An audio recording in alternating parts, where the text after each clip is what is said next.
everyone. Morning. Please remain standing for a moment of silent reflection.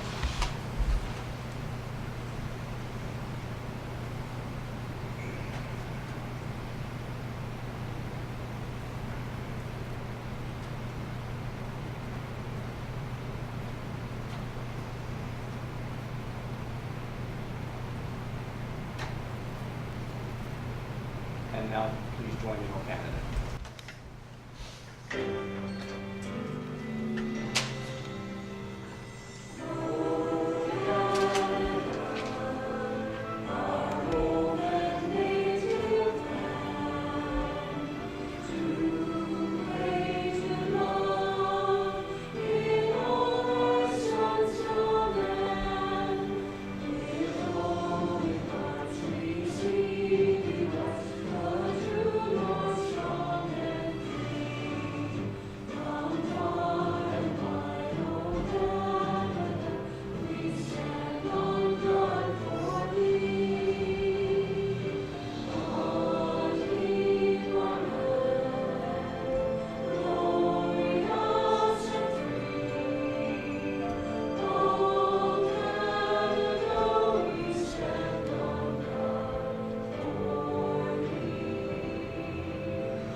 Can you conduct a roll call, Mr. Hutton, please? Mr. Ward, Councilor Doncaster, Councilor Donahue, No.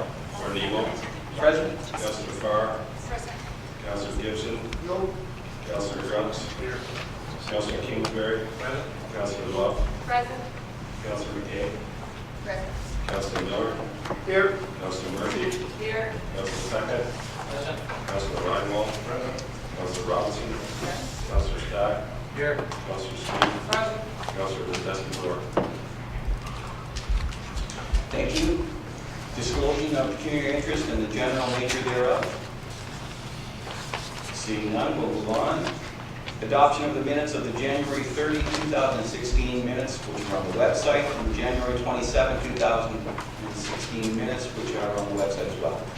Motion, Councillor Love, second, Councillor Reinwald. Discussion? All those in favor? Opposed? None is carried. Thank you.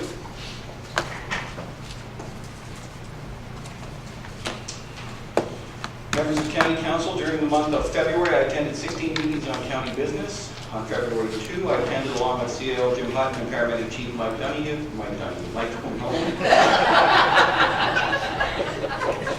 That's why Donahue is busy this morning. He's at college, getting his certification. A meeting with the County of Lennox and Addington regarding the possible closure of the paramedic base in Denby. On February 9, I participated in a conference call with EMO, the Association of Municipalities of Ontario, regarding the What's Next Ontario initiative. February 18, I attended a Healthy Kids meeting held at the Travel Lodge in Pembroke. On February 18, I attended along with Councillors Walter Stack and Bob Sweet, CEO Jim Hutton, and Director of Development of Property Paul Morrow, a meeting with the County of Lanark and the Township of Pathfinder and Cameron in Perth to discuss the purchase of the CP Rail Corridor.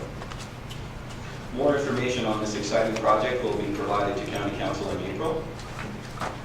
From February 21 till 24th, I attended the Roma Ogre Conference held in Toronto. During the conference, I chaired a meeting with the Eastern Ontario Wardens Caucus. The Eastern Ontario Wardens Caucus also held meetings with a multi-ministerial panel, the NDP Caucus, and the PC Caucus. As chair of the Eastern Ontario Wardens Caucus, I was also invited to attend meetings of the Eastern Ontario Mayor's Group. This concludes my address for this session of County Council.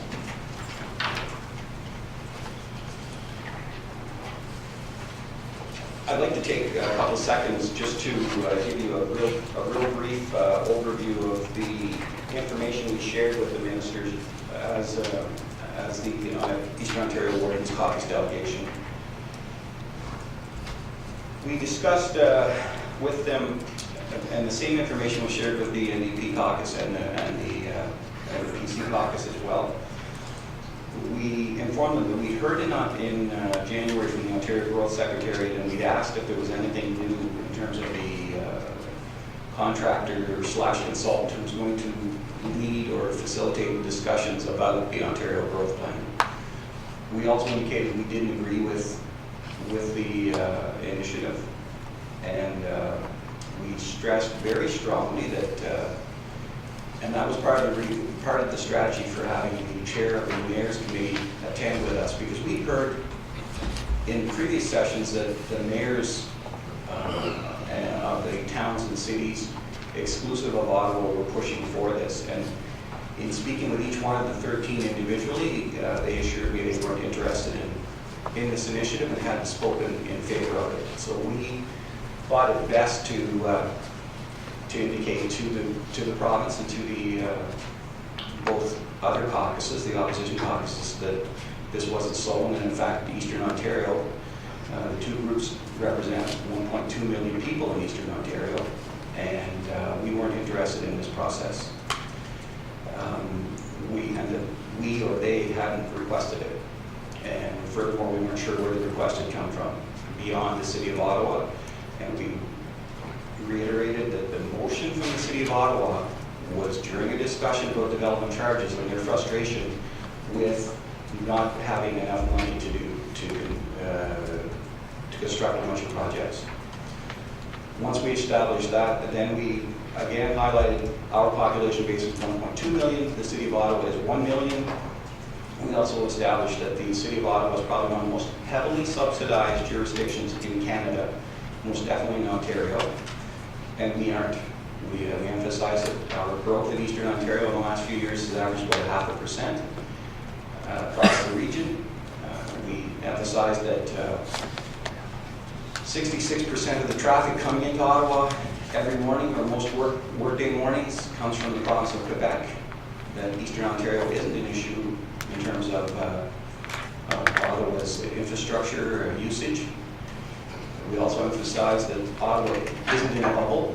People aren't transported in from the enterprise. They drive in over the surrounding municipalities' infrastructure, meaning our infrastructure, and all the rural municipalities. 73% of that infrastructure that services the City of Ottawa is owned by the rural municipalities. It's not owned by the City of Ottawa, and it's not owned by the province of Ontario. So those were the kinds of things we talked about. And we were assured by Minister McMeekin that we would not be a junior partner. He told us that this was going forward and that we were to contribute, and he assured us that we wouldn't be junior partners. So we're in the process, and we'll be writing him a letter confirming our conversation with him. And he also assured us nothing would be rammed down our throat, so we fully intend to pursue that with him.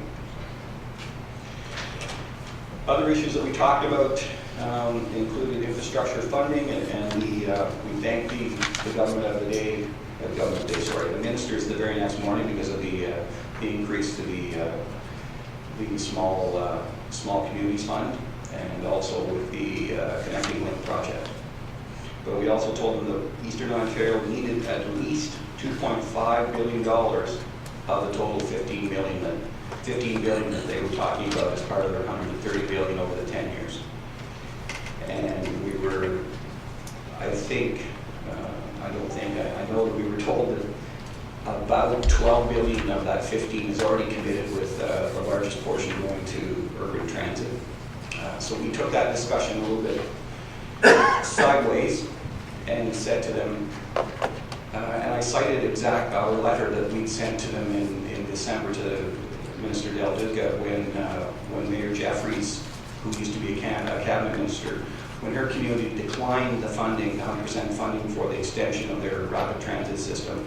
One cited that, saying that money then should go to somebody else. It shouldn't go back into the pot and earmarked for them, because when we turn down a grant, it's not told to us that 5 years from now, that's in the bank, you can go get that again.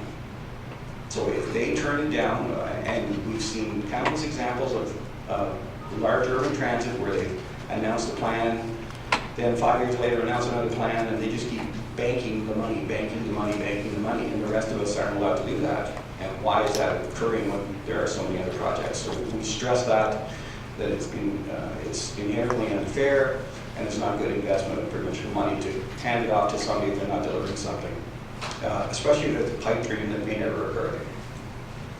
So that was part of the discussion. We also talked about the provincial gas tax coming our way, which it hasn't and doesn't appear likely it's going to in the next little while, to be frank. We talked about the infrastructure money being rolled out without it being a lottery application. We'd like it more directed to predictable funding and based on needs as opposed to an an application system. There are countless examples of municipalities who don't get the funding, and they're told it's because their mean or median income for their community is too high. So we talked about the unfairness of that.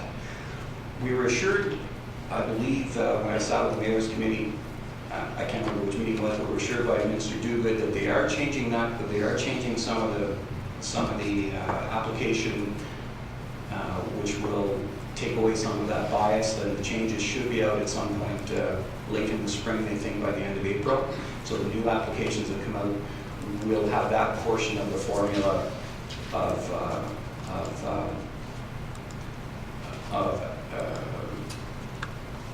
acceptance will be diminished or totally removed. And so we're waiting for that.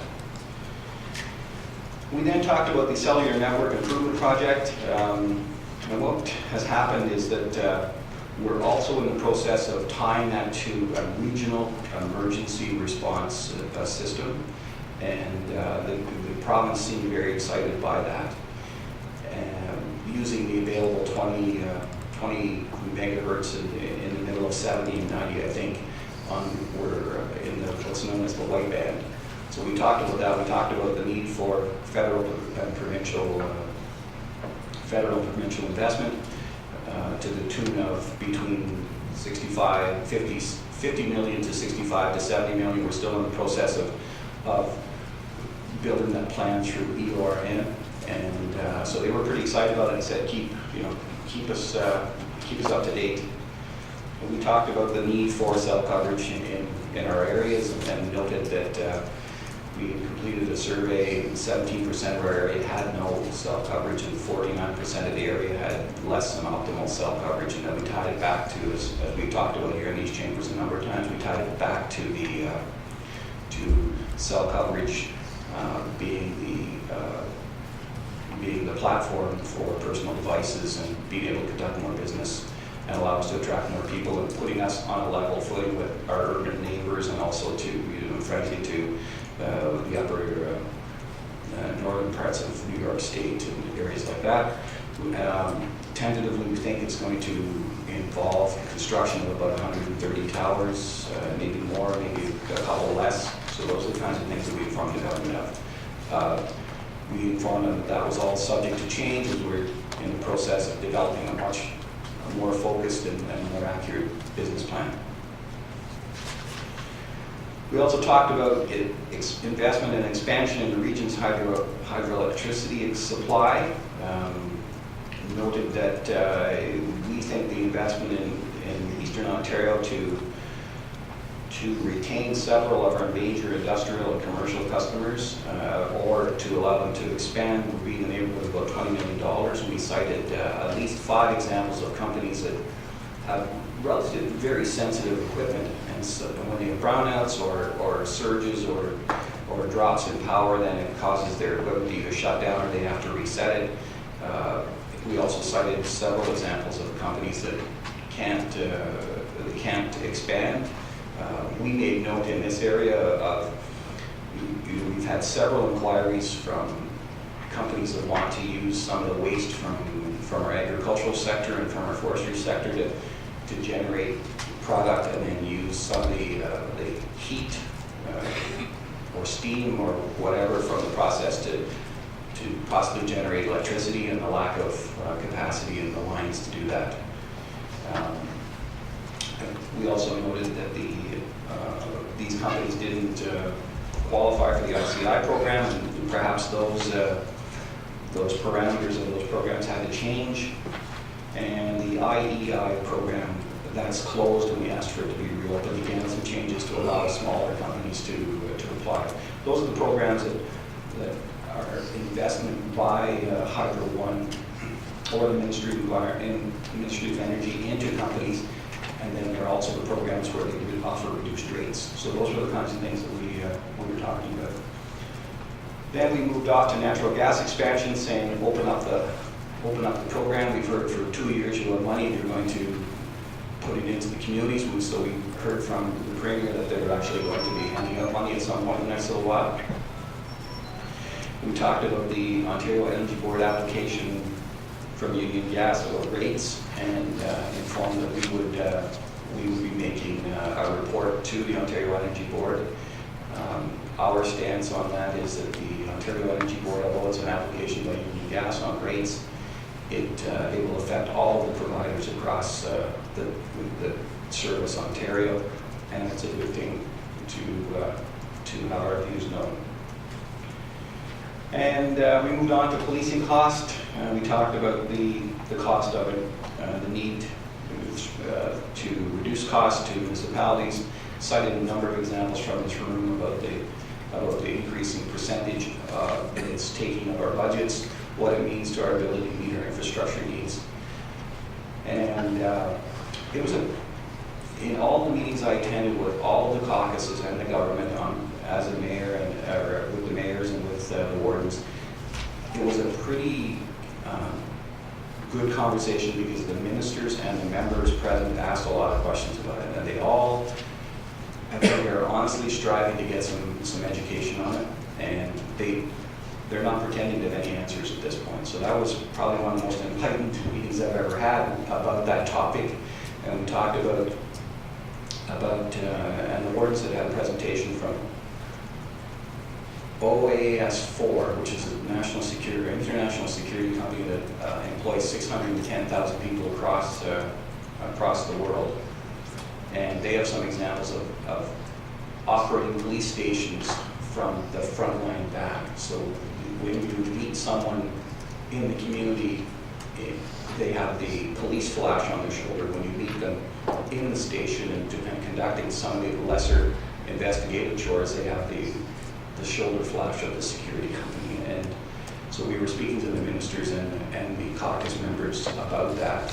And as I say, there's a genuine dialogue. It seems that there is a recognition that the policing costs are a significant issue. The Mayor's Committee then spoke about interest arbitration, and they've been pounding away on that for about 3 years with the ministers and the caucuses. And those two were very spirited debates. The most contentious point still seems to be the comparators. The Mayor's Committee were saying quite clearly they want the comparators to be within their municipal corporation and not be their fire department or their police department with London or Peel or Sarnia or Windsor. They want it to be within a manageable scope. And they cited specific examples again of their costs rising on 10 years, something like 39% in those two sectors, and maybe 10% in 10 years in their other labor force areas. So it was it was a good discussion. No resolution on it. I don't think anybody's a clue how to resolve that. I offered up a regional thought that they should maybe use either the wind boundaries and use those comparators, or boundaries, because the province is divided up for several different ministries into different districts, into different service areas, and take a look at them to see why reinvent the apple. There may be some geographic or subsets that have already been established for the last 10 or 15 years that they might be able to use those and use a regional comparator and not allow them to jump back and forth. And politics entered it, of course, because the government accused the two opposition parties of agreeing with the government in private and disagreeing with them in public, and the opposition parties accused the government of not knowing what they're doing, and so then we ended up nowhere with it. But at least we had 15 minutes of good discussion and maybe got some ideas on the table. The last issue that we brought forward was Bill 151, the new waste reduction strategy. If you take a look at it, we feel it's a flawed bill for a number of reasons, but primarily, we're not at the table to discuss it, and we're paying the freight. The packaging on this bill is that its producers are going to pay for everything. Well, when you dive down into page 79 or page 141, it ain't there. There's no guarantee that your present system is going to, your present blue box system is going to be the same or improve. So that's the first question. The second question is, what happens if the producers decide to stop collecting plastic PET bottles? Where did those go? Well, they go into the waste stream. Okay, are we going to get any extra money for that? No. So those are the kinds of questions right off the top when you read the bill that you should be asking and that we were asking. So we will, Amo's already highlighted, I think a 6-page report with flaws in the report, so we're going to be using that as a platform going forward. The last thing I can tell you is most recently we had, I had a discussion with Councillor Eli Elshantry from Ottawa, and he had another councillor there, and we had a good discussion about the paramedic question. Yesterday they tabled a motion for discussion at City Council next week about hiring more paramedics and buying more equipment. And most recently you see this morning in the Ottawa Citizen that Mayor Watson has agreed that it is an issue, and that they are under-servicing their rural areas. They know that, and they're going to try and move towards that. So we have had a little movement on that. Very quickly, we congratulated Councillor Elshantry and the other Councillor DeRuse, I believe, I can't recall, for their leadership in educating their council members, and we asked for a meeting to talk about the other issues. So we still want to talk about the coverage. We want to talk about intermunicipal billing, because they didn't address that in their motion. We also want to talk to them about what we think is the practice of turning off the radios a half hour at the end of the shift, and us and our neighbors getting caught in that half hour period where they may not be providing coverage. So we want to get some clarity. So those are the things we've talked about at Good Roads. On a personal level, I can tell you it's one of the most interesting ones, because there seem to be more members of cabinet wandering the halls and willing to talk to you. I spent a great deal of time with Jeff Leal, and also with Bob Delaney, the parliamentary assistant to the Ministry of Energy, and Brad Duguid as well. And they approached and were willing to talk, and I hadn't seen that from this government or a past government, where the cabinet ministers were suddenly so accessible. So I'm not sure why that's occurring, but I certainly welcome it. And speaking with others at the conference, they too had opportunities to speak on a casual basis with them. So, you know, I often criticize the government, but at this point I want to congratulate them on being probably the most accessible cabinet that I've had the opportunity since 1988 to meet at a Good Roads or AMO function. So we'll see if that plays out into even more access. So thank you for that. We don't have any delegations at this point, and we'll move to correspondence. Mr. Hutton. Thank you, Mr. Warden. All correspondence has been forwarded to the appropriate committee. Thank you. And committee reports, and we'll change the agenda up because Councillor Sweet has an important engagement, so we'll ask him to lead off the development property. Oh, flat tire. Okay, thank you, Mr. Warden, for doing that. Yeah, waiting on a call. So, the members of County Council, we, Development and Property Committee, wish to report and recommend as follows. A few items of information: agriculture and agribusiness sector. You'll see there's a selling food to the Ontario workshop being put together by David Weibel and in partnership with the Ministry of Ag and Food and Rural Affairs, and that is being held on March the 3rd. You'll see the invitation on page 112. There is no cost for this, but registration is in fact required, so anyone that can get down there should take advantage of that.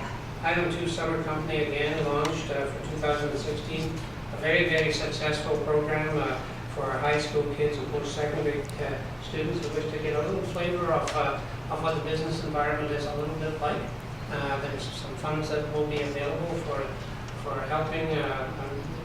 Some of these kids coming forward over the years have been very innovative in some of the things that they've done, running their own business for the summer, and it gives them certainly a flavor of what's involved in running a business, from paying the bills to making the sales calls, etc., etc. So it's a very innovative program, and one that's been going on for quite some time as well. So it's up and running. Item number 3, Women in Business. Again, another very well-attended initiative. You'll see the invitation there is on page 115, and it's scheduled for March the 22nd at the Best Western Conference Centre in Pembroke. And again, it's usually sold out. A lot of interest by our ladies on this particular situation. A couple of good speakers are coming in to talk to about the issues there. On item number 4, Forestry Activities, is a summary of the forestry operations. Revenue was up slightly in 2015 and over the budgeted amount, not by much, but certainly it's in the right direction. The activity report is on page 116, and perhaps Mr. Warden, I can get the director to talk a little bit about that. I'll go through the report, and if you want me to come back, then I can get Paul to talk about that. You did mention the CP corridor. Yeah, we're moving forward on that. We had a very successful meeting, I think, in Leonard with the partners, and we're moving forward, and we're very close to coming forward with some interesting results. However, you'll see on page 118, just a little thumbnail sketch of an update on the CP rail corridor acquisitions and where we're going, and starting in 2010, actually started in 2009, when Ottawa Valley Rail indicated to CP that they were not, in fact, going forward and leasing the property going forward. We'll see there, 2010, it was indicated that we're going to abandon it. It's 300 kilometers long. And so we have been working since then to find an appropriate deal that would satisfy our needs here in the county, along with Leonard and Clapham Cameron.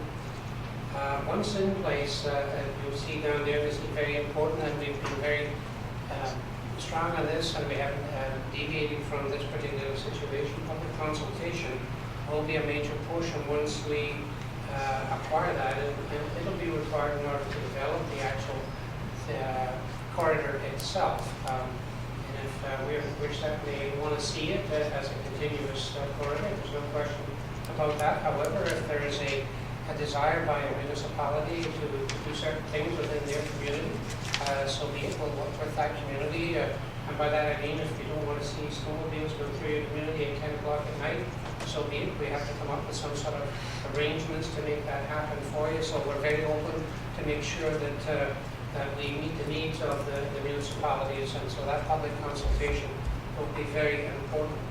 You'll see there the other bullet that you've got there, 2015, 2016. I've been questioned on this on a number of occasions of snowmobiles using the CP rail corridor at this point in time. Just to clarify that, the County of Renfrew, who do not own this, have not made any arrangements whatsoever with the Snowmobile Club. That was with the Snowmobile Club and CP Rail themselves, and this particular lease arrangement that they've got in place is a temporary one and will end at the end of March. So we have got no liability in there at all, but it's between the Snowmobile Club and CP Rail.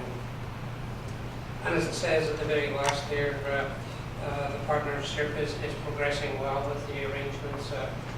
We had, as I say, a very solid meeting with legal in attendance in Lanark, and the warden has addressed that situation. So hopefully we'll be coming forward in April. There's some wordsmithing to be changed a little bit, T's to be crossed and I's to be dotted, but for the most part I think we're there.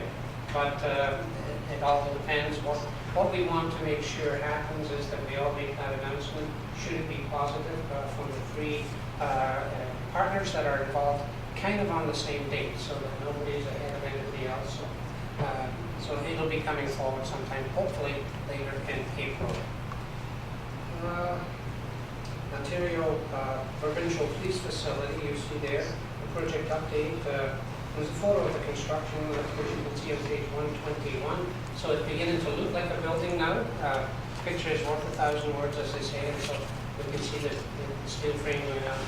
And I'm sure the Renfrew detachment can't wait to get into a new modern facility all under one roof. And it's moving ahead on schedule as we speak. Item number 7, speak to a letter from the MPP from Oxford, Attorney Hardeman, who put forward some amendments to Bill 73, the Smart Growth for Communities Act, and most of them were not accepted by the province of Ontario. We are still, when I say we, the Development and Property through the Planning Group, are still going to be coming forward with a report on Bill 73 to all municipalities, but we're waiting, as you can see, holding off at the end of that report until further information is received from the province with regards to this particular situation. A revised draft under the County of Renfrew official plan 5-year review is coming forward in April. Then following that, there will be public meetings. Some will be already had and will go forward still once it comes forward in April.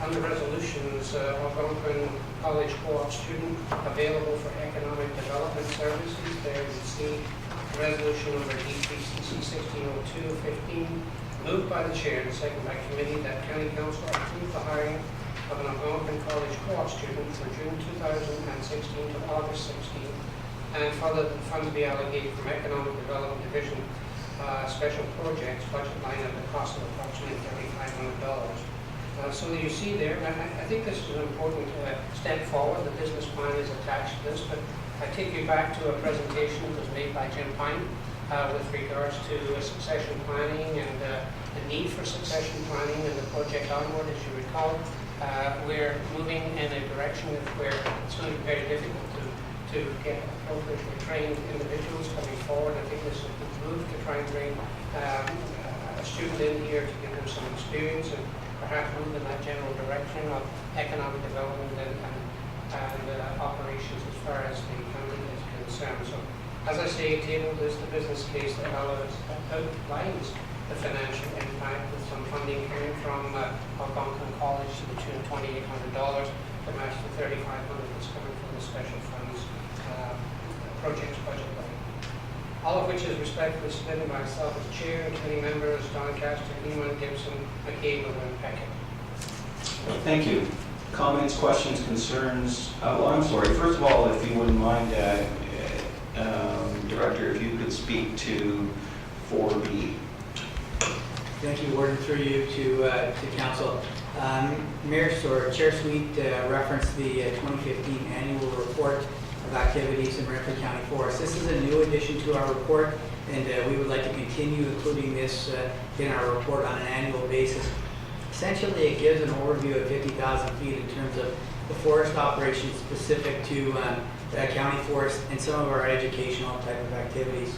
Again, as Chair Sweet indicated, the budget this year, we met our budget target in 2015, surpassed it by $4,000, so that again is in the right direction as Mayor Sweet indicated. I think what's important to recognize in the report that in the harvest operations that you see listed here, Byers Creek, Ireland Track, the Ireland North and South Plantations, the Round Lake Complex, and the Ruby Track, a whole bunch of work goes into these before harvest operation happens. So staff are out there, they will do an analysis of the block, tree marking will occur, and then they will invite out the forest companies to start to bid on those through the tender process.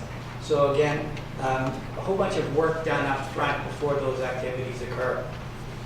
Also very important that I think is highlighted in this report is some of the silvicultural work that is done as well. Staff are out there looking at what forest tracts are becoming depleted and where we need to start to plant some trees. You'll see that 23,000, I believe, 24,000 were planted on the Spurberg tract, and that was purchased by County Council about 2 years ago, and an important investment for us for down the road. It's a good fit in terms of its location for us, and again, we had some die-off because that had been planted before we bought it, but the tending work was never done, and we had some die-off on that tract. So this is what we would call refill planting, where we planted another 24,000 trees. So hopefully they will do much better down the road, and again, they will factor into the county forest assets. In addition to that, we did mechanical tending of the 15 hectares that are out off of County Road 24, the county patrol ground. You can see that sesquicentennial track when you drive down Highway 17. And I think we had some really good success with doing that release tending there because those trees have really taken off. I know Mayor Sweet used to always question me, okay, I thought we planted trees out there, what happened to them? Well, it just took a little bit of time for them to get above the weeds. So I think they've grown 2 or 3 feet now, and you can actually see them, and it's it's pretty prominent out there now. So again, I think that's a success story, that parcel of land. We will need to continue to do that stuff in the future, and that's what we would like to continue to report on in this annual report. In addition to that, we have our public outreach program that we do, and I would say we probably met with over 600 students this year talking about forest management in Renfrew County, and I think that's a big part of what we do in terms of Lacey's time and Anthony's time being out there, being with students, talking to them about the value of harvesting trees in Renfrew County and what it means for us locally.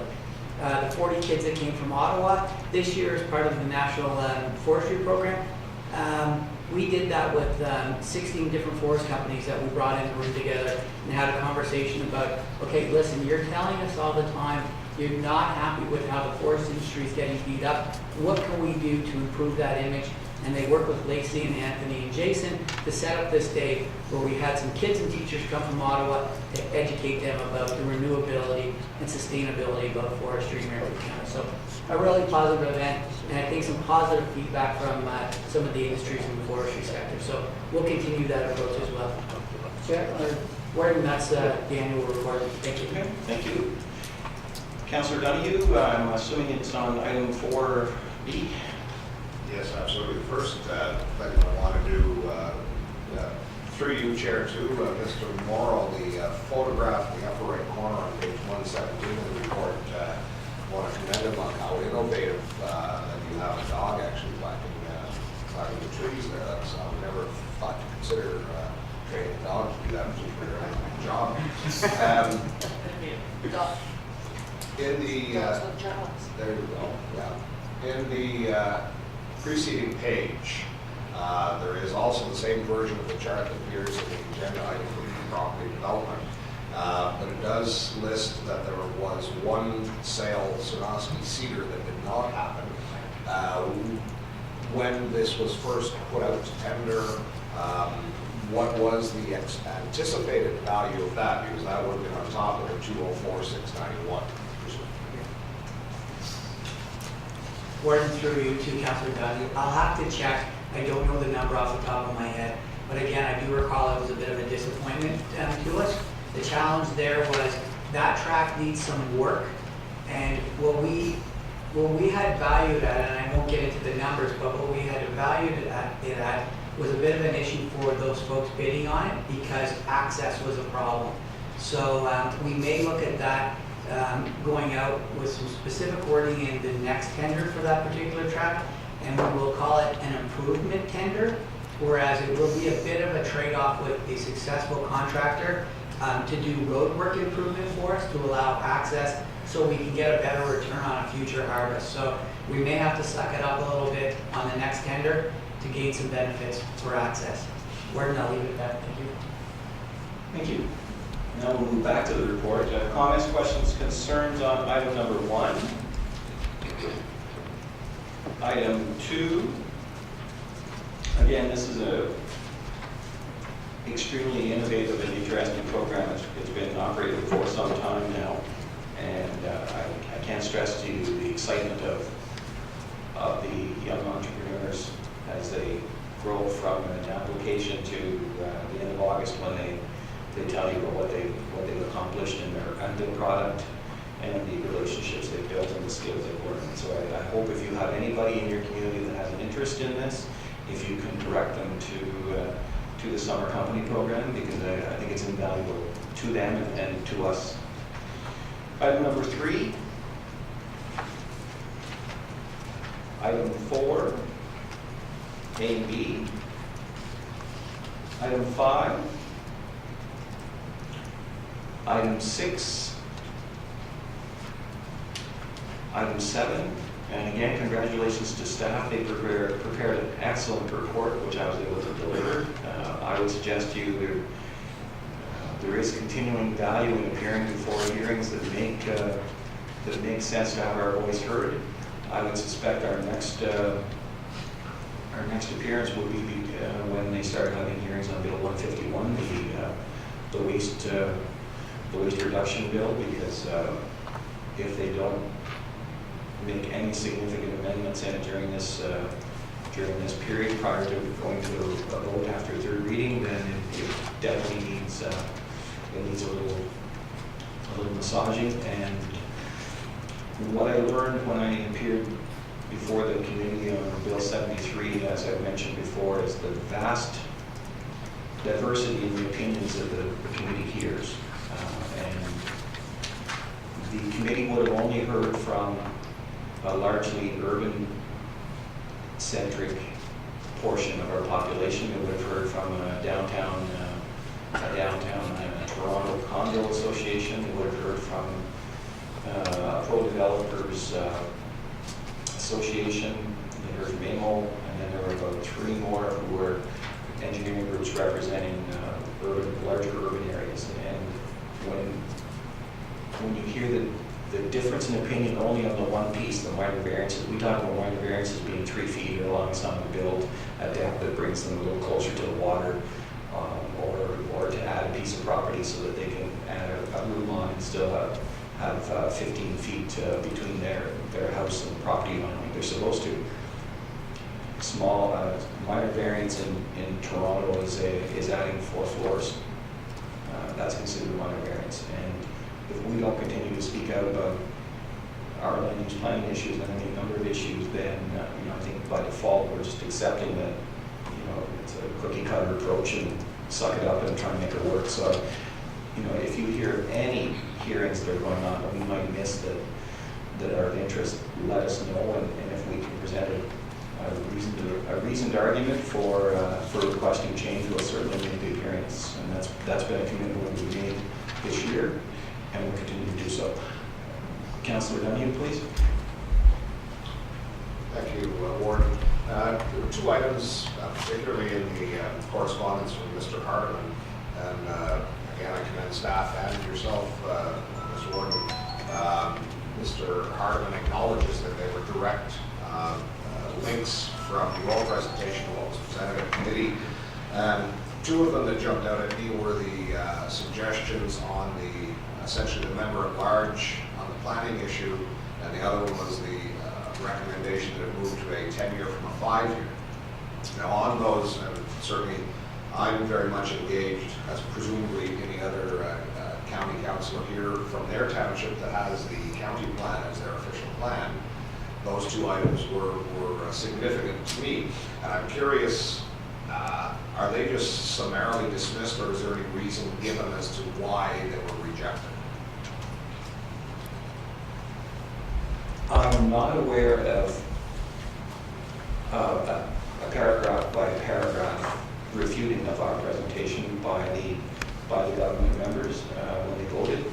In general, the comments were that they felt that the document as tabled met the needs of Ontario. They were pretty large print statements as opposed to reasoned dissertations on why they meant. It was more of a general statement, yes, this is good for Ontario, let's shuffle along to the next paragraph. So I don't believe there was any or a consistent argument as to why our opinions weren't as valued as the government bill. And I don't expect we'll ever get one.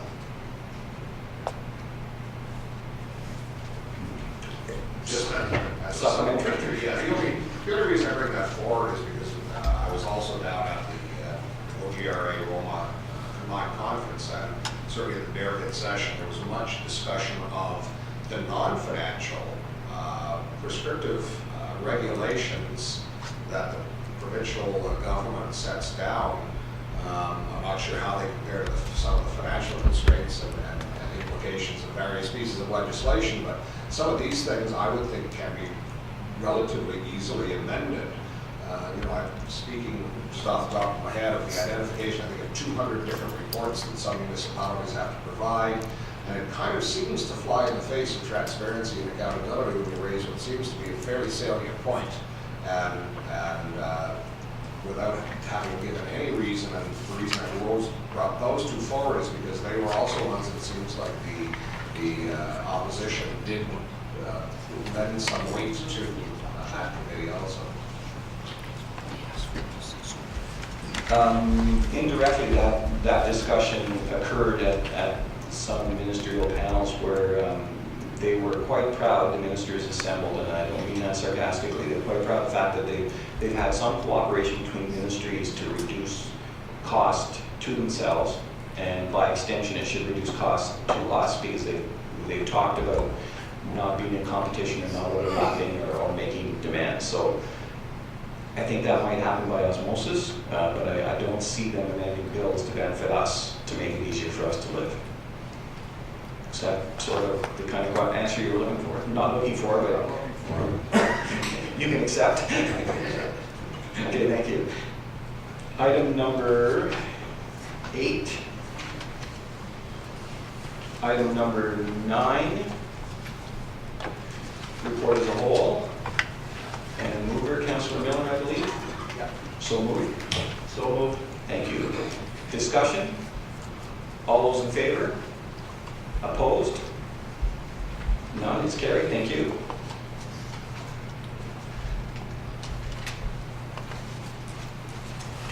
We'll move to Finance and Admin, and Councillor Murphy, please.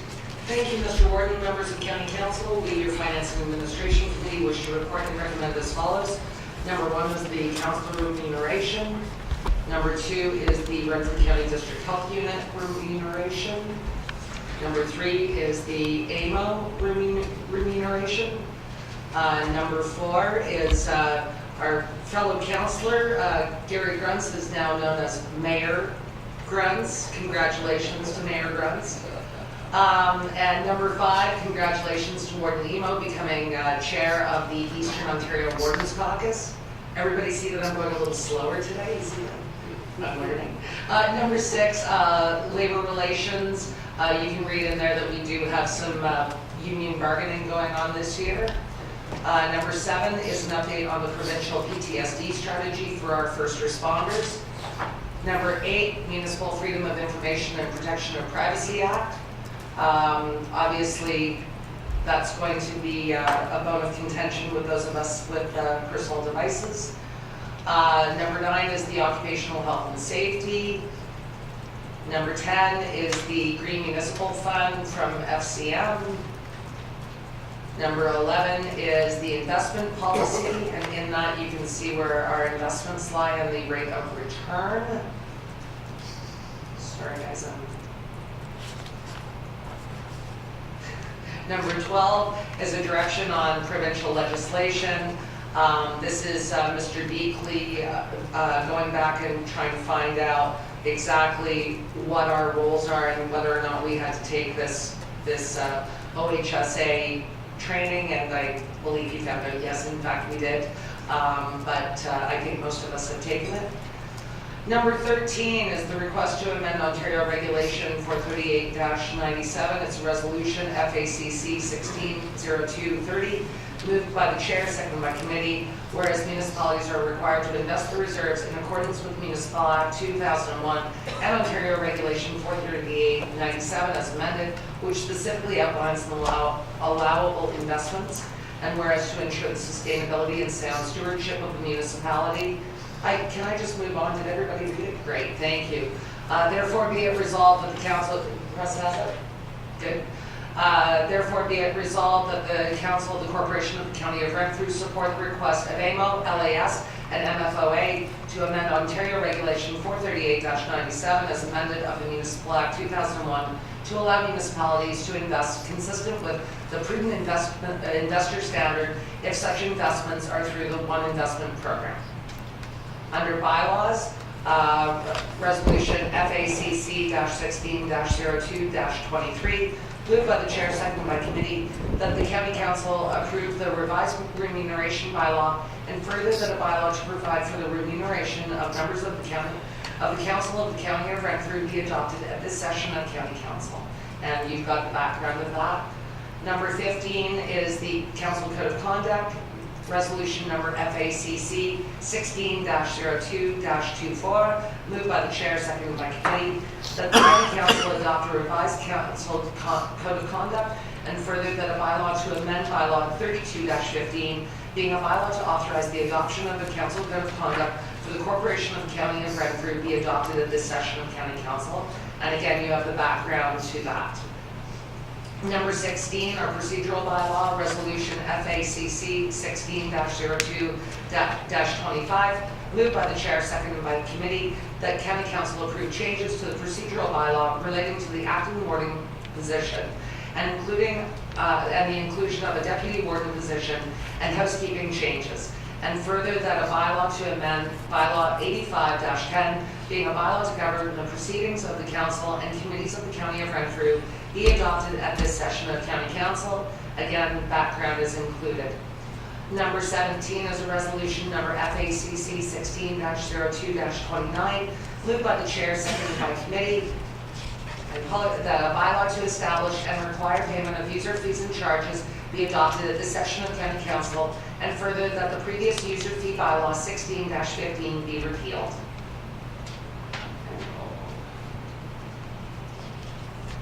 And number 18 is a resolution FACC 16-02-27 that county council approve the following changes to the employment bylaw. Number 1, effective January 1st, 2016. A, the addition of vision benefit in the amount of $300 over 24 months to the non-union active employees benefit package. B, the lifetime maximum for benefit claims be increased from $75,000 to $100,000 for all non-union employees who retire after February 1st, 2016. The mileage allowance changed from 55 cents per kilometer to 54 cents per kilometer for the first 5,000 kilometers per year, and from 49 to 48 cents per kilometer for all kilometers over 5,000 per year. A 2% wage increase for all non-union staff, except students as outlined in Schedules A and B. Schedules B and C merge into one chart, Schedule B, non-union additional classification and rates. The replacement of the administrative assistant childcare position, Group 3, with administrative lead hand, Group 3, with an addition $2 per hour stipend. The replacement of the integration coordinator, Group 4, with the integration coordinator lead hand, Group 4, with an additional $2 per hour stipend. The replacement of the contract position, integration facilitator, with full-time integration coordinator with benefits. The addition of the position of logistics clerk to Group 2 and the non-union wage grid, and further that a revised employment bylaw number 1 be adopted at this session of County Council. And I will draw your attention, we have two small housekeeping issues with this bylaw. Under Article 3, mileage allowance, it had said January 1st, 2015. It's now been modified to January 1st, 2016. And under Schedule B, the student previously stated was $12.50, and it is actually $12.75, and it has also been amended in the bylaw. And all of which is respectfully submitted by myself as chair and committee members Donahue, Emo, Love, Miller, Reinhold, Sweet, and Discussky Moore. Thank you. Thank you. Comments, questions, concerns from members of council on item number 1, item 2, item 3, item 4. Congratulations in your promotion, I think. After your first year in the job, not many of us can do that. Did you get a raise? Item 5. Item 6, so there'll be a number of meetings at committee levels with regards to these, and again, the council will be updated as we proceed. We're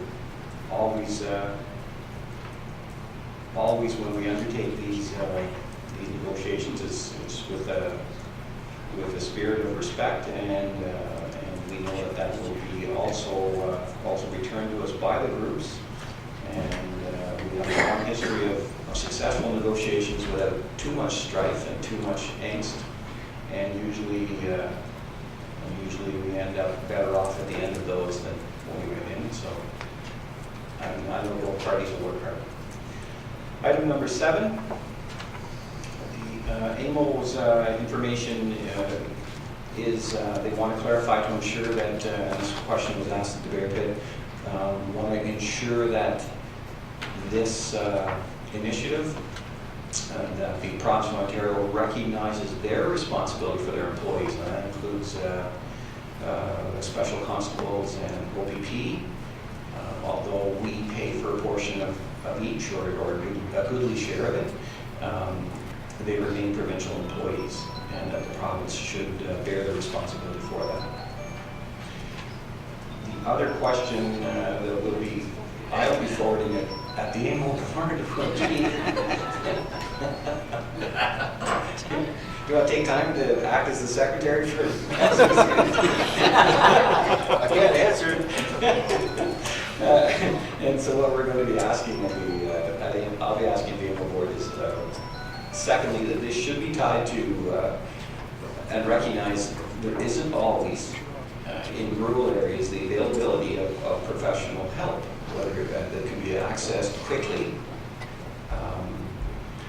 And we don't want to have the employees that are going to be that are going to need these services held up. And so we will be suggesting to the province of Ontario that psychologists and psychiatrists are not readily available in rural Ontario. Psychiatric nurses are not readily available in rural Ontario. By readily available, we mean they may not be in the communities, or if they're in the community, there may not be capacity for them to take somebody on quickly to assess, to treat, and then to follow them for a period of time. And so those are the immediate weaknesses of this strategy. And as a consequence, we don't want to see that people in need have to travel to Toronto or Ottawa or London and be out of their home community, which doesn't make any sense when you're trying to support somebody. So those are the kinds of questions I'll be bringing to the AMO table through the Warden's Caucus and through my participation at AMO. I've already had some casual conversations with other heads of council, and they recognize that that is an issue for them as well, and they'll join me in presenting those. And number 8, that is a direct result of a long-standing, I would say long-standing, because it was about 28 months court action in the Toronto area. And as I said, at committee, on my private device, I'm not as polite as I could be, because it's mostly friends and acquaintances that send me messages. And should someone go on a fishing trip, I'm sure I've used offensive language at some point that isn't, when it's taken out of context, isn't probably going to allow me to be viewed favorably, but that's a reality of my private device when I'm talking to friends I've played hockey with or hunted with or fished with or drank numerous beers with on a number of occasions. So this is a fairly significant issue, because if anybody is on a fishing trip to try and discredit me or any organization I belong to, it would be quite easy to be done off. I'm being as frank as I can be about this. So this is a pretty significant issue, I think, for all of us. Item number 9. I'm sorry, Councillor Farr. I read that, and what was requested was just the email pertaining to that particular subject. Why would they go off track and start moving growth? Are they not supposed to focus on that one subject that they were looking for? In that instance, yes. The next instance, I think if you take a look at most actions in court, at some point they deviate from the information they're looking for, and then they start making intrusions about you as a person. And so it would be quite easy when wandering through emails or on your private correspondence to start forcing you as a person to defend a comment you made 27. And so that's the issue for me. I'm sorry, that's the issue for me is it can be narrow in that court action of the day, but I can't promise you it's going to be equally as narrow 18 months from now when someone's really digging around and decides that they need to know more about you as a person in order to fully present what your thoughts were. And that's the danger of throwing over your personal correspondence. And supplementary? Yes. So in my case, I stick to anything to do with the township is through the township email, which anyone can have access to if they wish.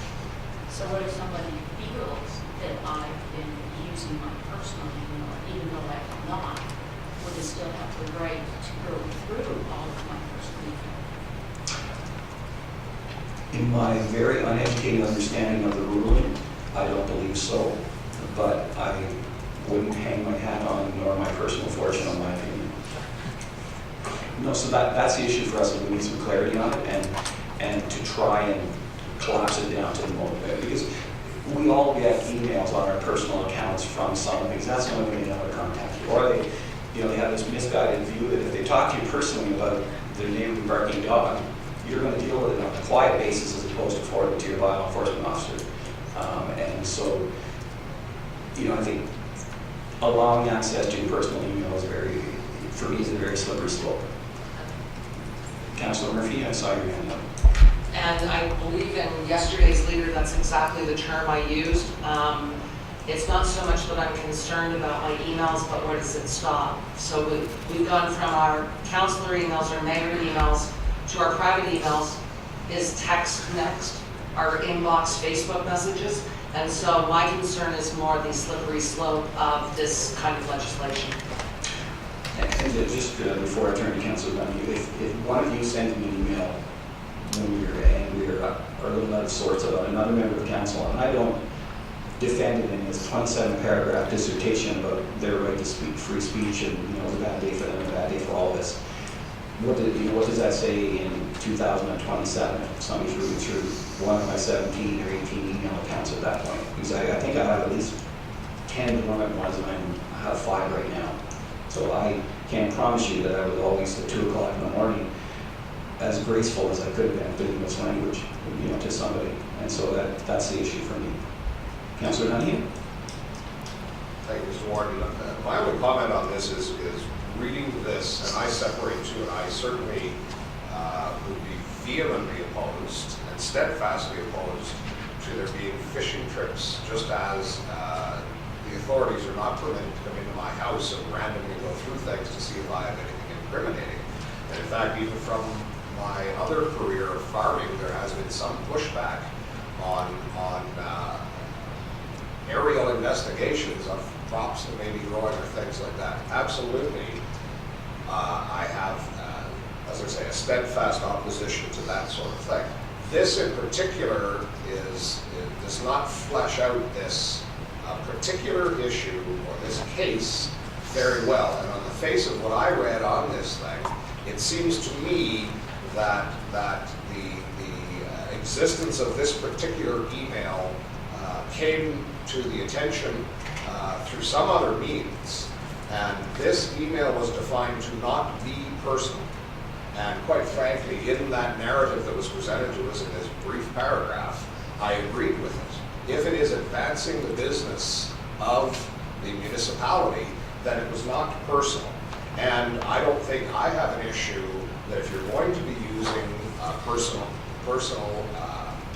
information exchange for business purposes, that it is going to be subject. But that's not specifically what this was saying. If and that's where we feel that there is a possibility, perhaps we should get a fleshed out analysis of what this meant and somehow provide direction from this body by resolution.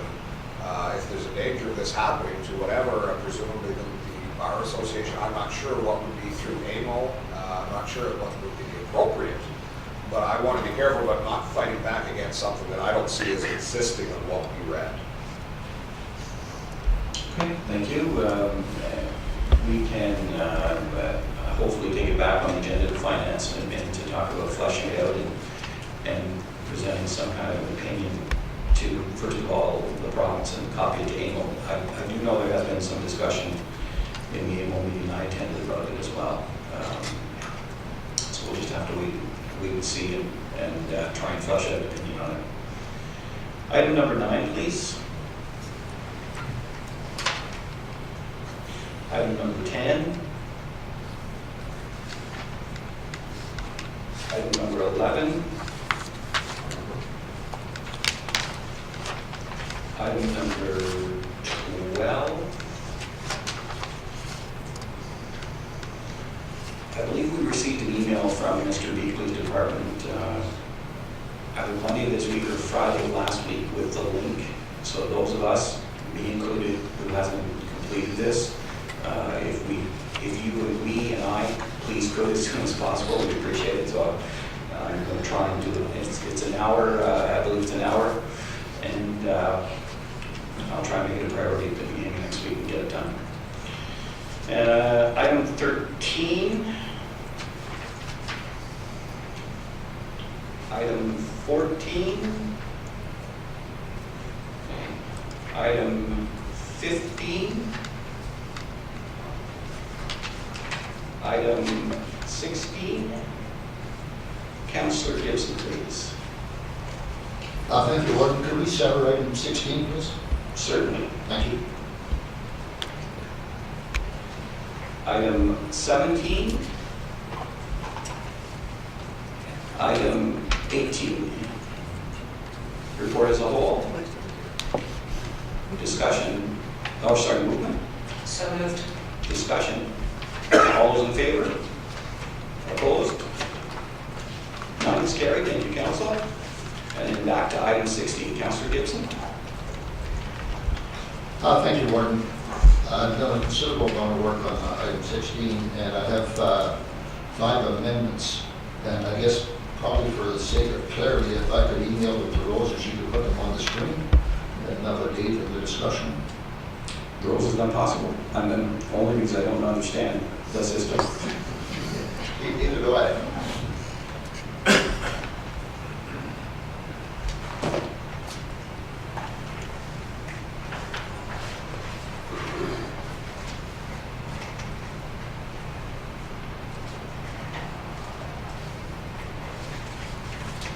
Okay, according to this very expensive machine, it's on its way.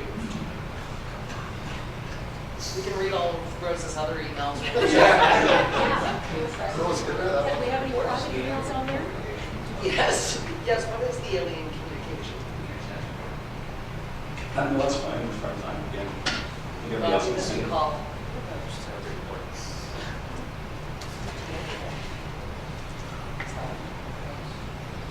Missed a call.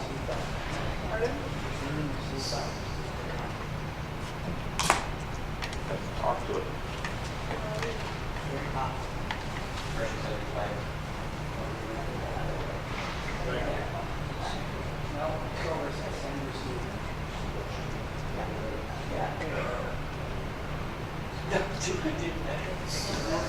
You don't show up. Long trip.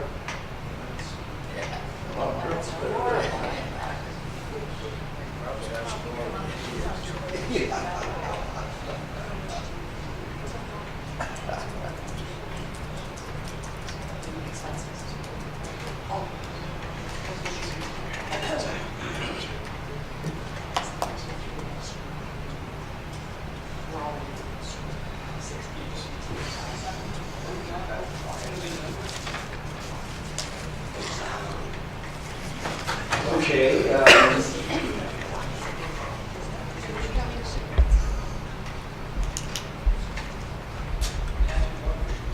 Okay, I'm not sure where to get it.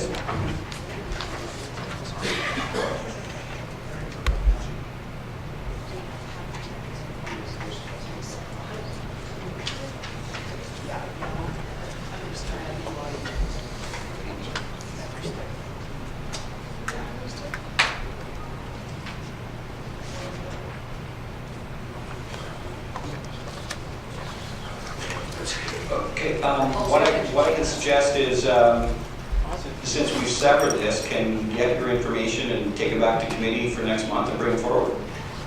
Because if it's sort of document. I prefer not to do that, Warden. I have a printed copy, if, with your permission, if Rose could just copy that and hand it out to the council members to be good that way. Sure. Thank you. Okay, and with that, what we'll do is stand that down until later on, and we'll run through the rest of the reports.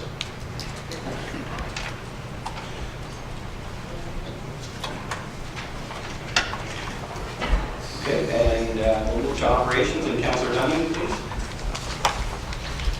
Thank you, Mr. Warden. We, your Operations Committee, wish to report and recommend as follows. Attached as item number 1, the chart on winter operations, event days, type of event, materials used, date. Item number 2, we are going to have rotating through more of the municipal, to visit more of the municipalities participating in the county. In this particular case, several of the municipalities that are staffed on the committee by those mayors, head of council. Item number 3 is the capital program construction schedule. And this is preliminary still. Nothing is solidly in place, but that work is beginning now to put these out to tender. Item number 4, bylaws. First is on County Road 512, resolution number OPCC 16-02-10, moved by chair, seconded by committee, that a bylaw be passed to rescind bylaw number 7815, and that a bylaw be passed to approve the purchase of parts 2, 3, and 4 on reference plan 49R-18598 from Diane Lois Virch for the sum of $750. And further, that these parcels of land be dedicated as part of the public highway upon registration of the transfer documents. You will note in the background that this, we have visited this issue once before, but there was one part omitted in that process, and this is housekeeping to make sure it is transacted properly.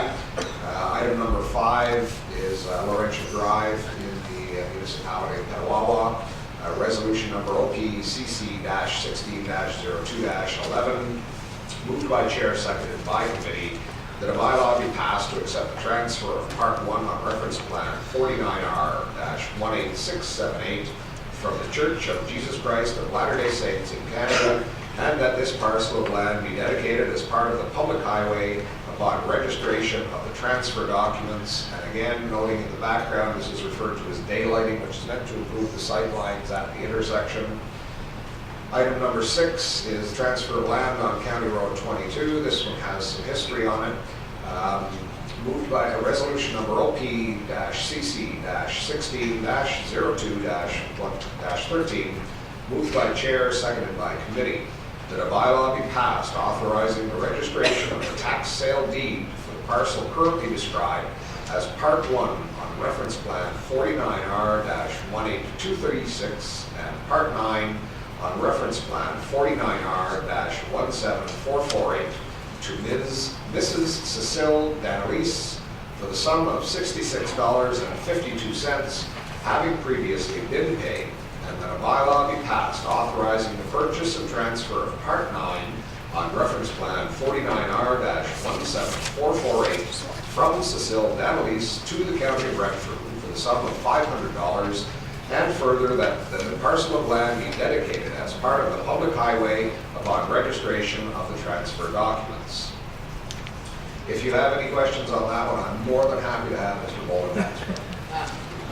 Item number 7, the supply and delivery of bulk course highway salt, resolution number OP-CC-16-02-14, moved by chair, seconded by committee, that tender PWO-2016-01, submitted by K&S Windsor Salt Limited, Point Claire, Quebec, for the supply and delivery of bulk course highway salt in the amount of $3,027,623.20 plus HST be approved, and that a bylaw to authorize execution of the contract be passed. All of which is respectfully submitted by myself, Michael Donoghue, as chair, and committee members Eno, Farr, Brunts, Kingsbury, Murphy, and Peck. Thank you. Comments, questions, concerns from council on item number 1? Item number 2. Item number 3. Item 4. Item 5, Councillor Sweet, please. Yeah, thank you very much. I understand the need for the daylight triangle at that corner, Steve. But on the other side of the road, is there a need there? And I asked that for a specific reason. There's interest in that land, and I've said no until we find out if there's a need somewhere with the county as far as the realignment of that corner. Is there a need? Chair, I'm assuming you'd like Mr. Boland to answer that? Please. Thank you, Warden, through you to Councillor Sweet. I suspect there is a need. We'd certainly need to check the mapping and to confirm that, but typically we would look for daylightings at all quadrants of an intersection. Okay, that's fine because there's an interest in the land, and I didn't want to move forward until we found out what the interest was and the requirements here. That's fine. That answers my question. Thank you, Mr. Warden. Thank you. Item number 6. Item 7. And again, just a question on this. If members weren't able to take advantage, I'm sorry, if members had it, okay. If members present weren't able to take advantage of this, if you could just forward to the chair, what the rationale was for not being a part of this, because again, wondering, to my simple way of thinking, 18 people buying a bag of salt, I would think it should be a cheaper rate because of the bulk, and if you're already involved in contracts or something. So because we're hoping to get more and more bulk purchases here, and the warden's caucus are taking a look at as well, to try and drive the price, frankly, drive prices down. So if there's something that needs to be changed with the process, we'd be curious to hear about that. So if you could just forward that to the chair for the committee's information. And Councillor Stack. Thank you. Actually, just a comment on that first, because I did pursue that using Renfrew as an example at length, but we could get virtually the same pricing because it wasn't the added transportation cost of the group thing a little bit throughout the county. I will ask again for them, but I asked 2 or 3 years in a row because of this, the amount that was being spent here, and I wanted to try and bring that down when I was starting operations. It's always a curiosity to me every year because of the cost of this, but can you give me and I don't want an exact, but just a rough idea, if you took the partners out of that, what would the county cost roughly be? Mr. Boland, please. Certainly through you to Chair Stack, Warden.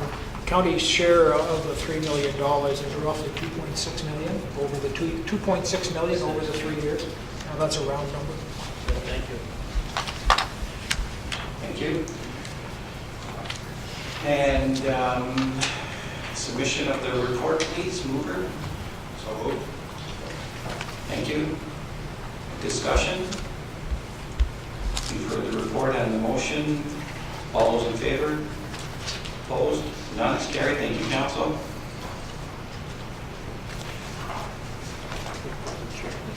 Okay, we'll go back to the item that was pulled, which I believe was item number 16.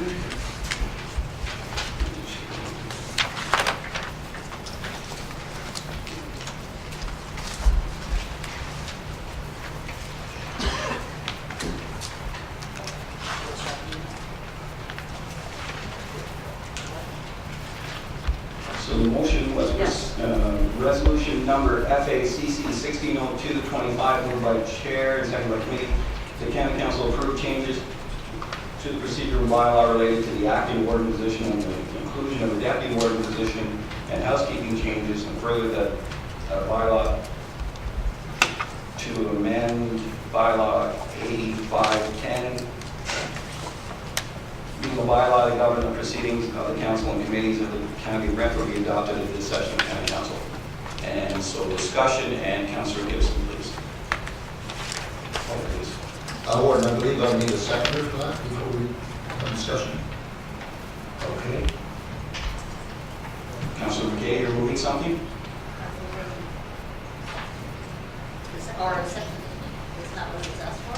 You need a second. Yes. Well, I need to move around a second to talk. Right now, this is the motion, so what we need is, I understand there's an amendment, so somebody has to move it, somebody has to second it.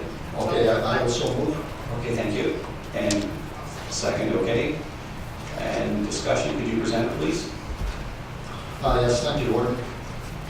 Begging council's forgiveness, at my age I forget things quite easily, so I'll just read from a prepared script here. Back in January, the 6th edition of North Renfrew Times had an issue. They go back in history, go back every 10 years. And in the January 6th edition, I read this statement based 20 years ago. It says, one of the Upper Ottawa Valley's oldest institutions has been slammed by one of its newest members. Deep River Reeve Chris Carroll has gone public with his concern over the way Renfrew County Council operates. It is nothing more than an old boys network that has a small group of longtime Reeves running the show, according to Carroll. Needless to say, when I read that, my head snapped to attention, and I was a bit taken aback by it, and I wondered if someone would have any reason to say the same thing about our present council. While I have no concerns about our present council being an old boys network, and I'm going to repeat that, while I have no concerns about our present council being an old boys network, I do have some serious concerns that our procedural bylaw could sometime in the future lend itself to some abuses of power and influence. As per our existing procedural bylaw, the warden appoints the striking committee, the striking committee appoints the committee members and the chairs. While some of this is subject to ratification by county council, we should remember that at the start of our current term, we had 12 new faces at the table. And some of those faces were at this venue for the very first time, and with varying degrees of political experience, ranging from none at all to many years of political service. A very daunting scenario for the lesser experienced of these members, to say the least. Which of those members would dare suggest that the emperor has no clothes? Now we are proposing with a suggested version of the procedural bylaw that the warden recommends to county council the confirmation of the warden's recommendation of a deputy warden. A much more cynical person than myself could perhaps be forgiven for thinking this council could indeed be someday considered an old boys network as it was in the past. A while back, we listened to Jim Pine's well-documented concerns about succession and planning in municipal operations. The position of deputy warden is a step in the right direction in succession planning in municipal governance. Any county councillor with a future role of representing council as warden would be well served gaining experience in the role of deputy warden. I firmly believe it is much more democratic to select that individual through an election process rather than confirming a recommendation from a sitting warden, and goes a long way to negating the view that county council is an old boys network. With respect to the formation of the striking committee, a more democratic way would be to formally solicit volunteers to the inaugural committee, and enough volunteers do not come forward, then have the warden make recommendations to county council. This action would also go a long way to negating the view that county council is an old boys network. Another factor that could influence someone thinking the county council is an old boys network is our proportional voting system, where the top 5 members carry the day. I am fully in favor of our proportional voting system, even though there is no mathematical combination of votes that would allow Ed, Claire, and Mariah to sway the vote. So be it. The tail should not be wagging the dog. Should the city of Pembroke rejoin the county, we would have to look at what that does for proportional voting. I would encourage my fellow councillors to support my amendments to help make our procedural bylaw more democratic and less subject to criticism, or at the very least engage in a very robust debate. Thank you very much. Thank you. Any further discussion, comments? So, just so I understand, then, what you're suggesting is that these amendments, this is what you're suggesting should be included? Yes, Warden, and some of them require a complete renumbering of the sections that they were amended and accepted. Thank you. Okay.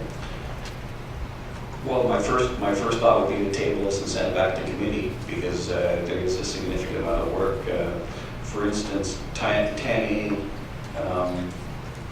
talks about the deputy warden taking the place of the presiding officer who will be appointed from among the present members.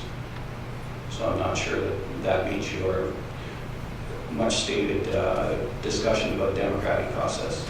So I think that would have to be discussed. And in terms of the striking committee, again, that's quite a departure, and I think that there should be full discussion on that, and I think probably it should come from the committee with a variety of options and a fuller explanation of the expectations, but I'm only one person on that committee. Yes, sir.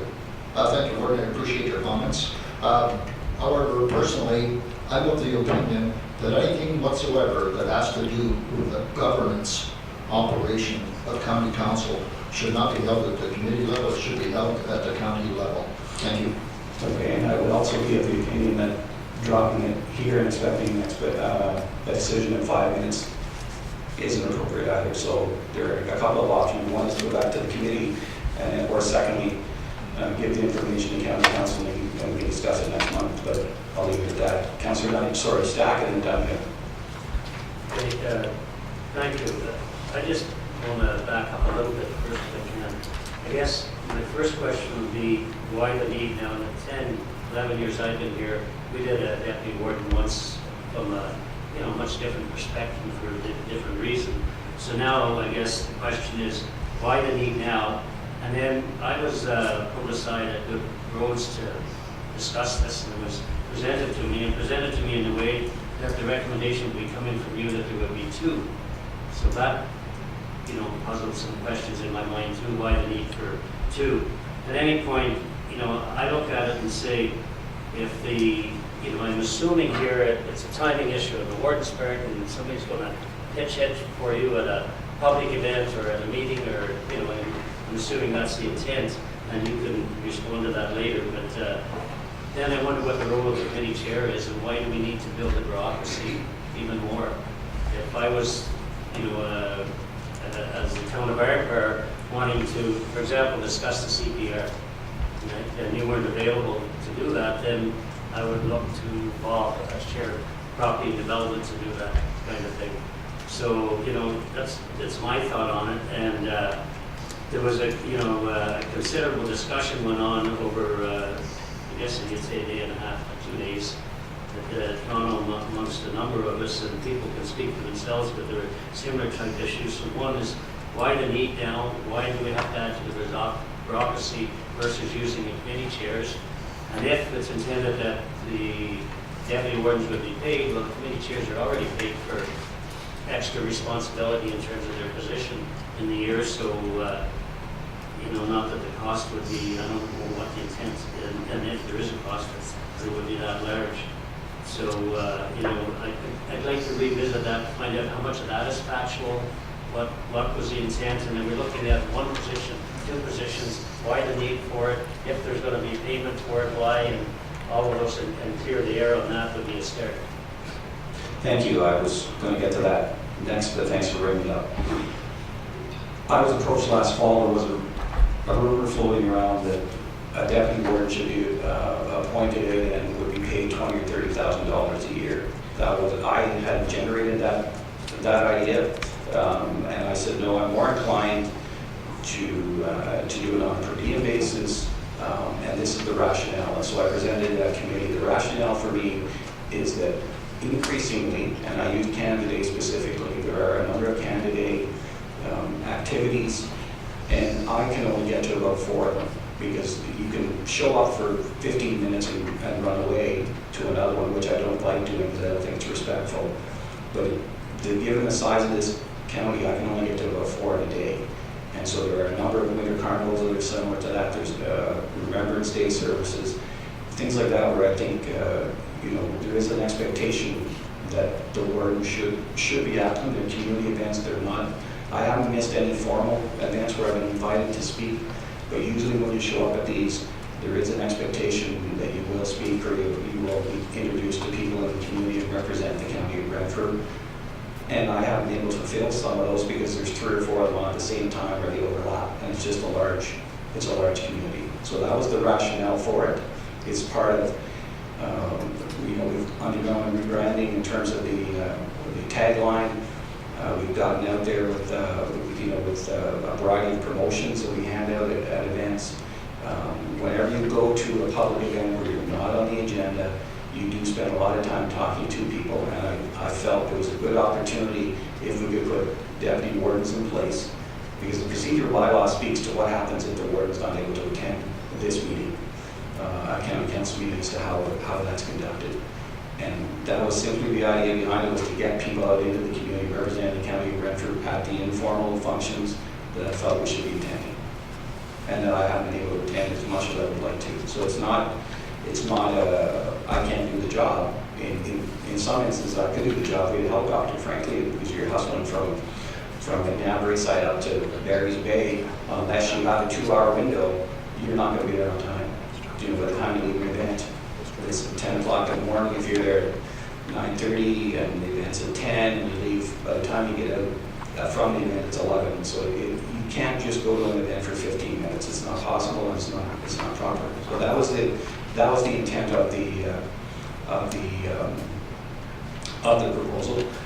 It's not to circumnavigate the chairs and their functions. Again, I would call on a chair, if, as you say, if it was a CP rail discussion and I couldn't make it. Even if I could make it, I probably would call on the chair to an event, CP rail, or whether it's paramedics, or whether it's about Bossier Manor, or the official planning. I would have the chair go anyway. I would only likely give introductory remarks and then have the chair and the director carry the bulk of the discussion. Councillor Duncan? Sorry, Walter, do you supplementary, please? I understand the rationale, it's great. So I guess then I'm suggesting you would have 5 people to share that load with you by using the chairs to do that instead of 2, if that was the number. You're saying, Canada Day, for example, right? So instead of having 2 people to assist you, if you use the chairs to do that, you would have 5 chairs that you could call on to, so if there was I'm just saying there's a wider scope of option for you with people who are at the level of chair within the county that do the same thing as part of their responsibility.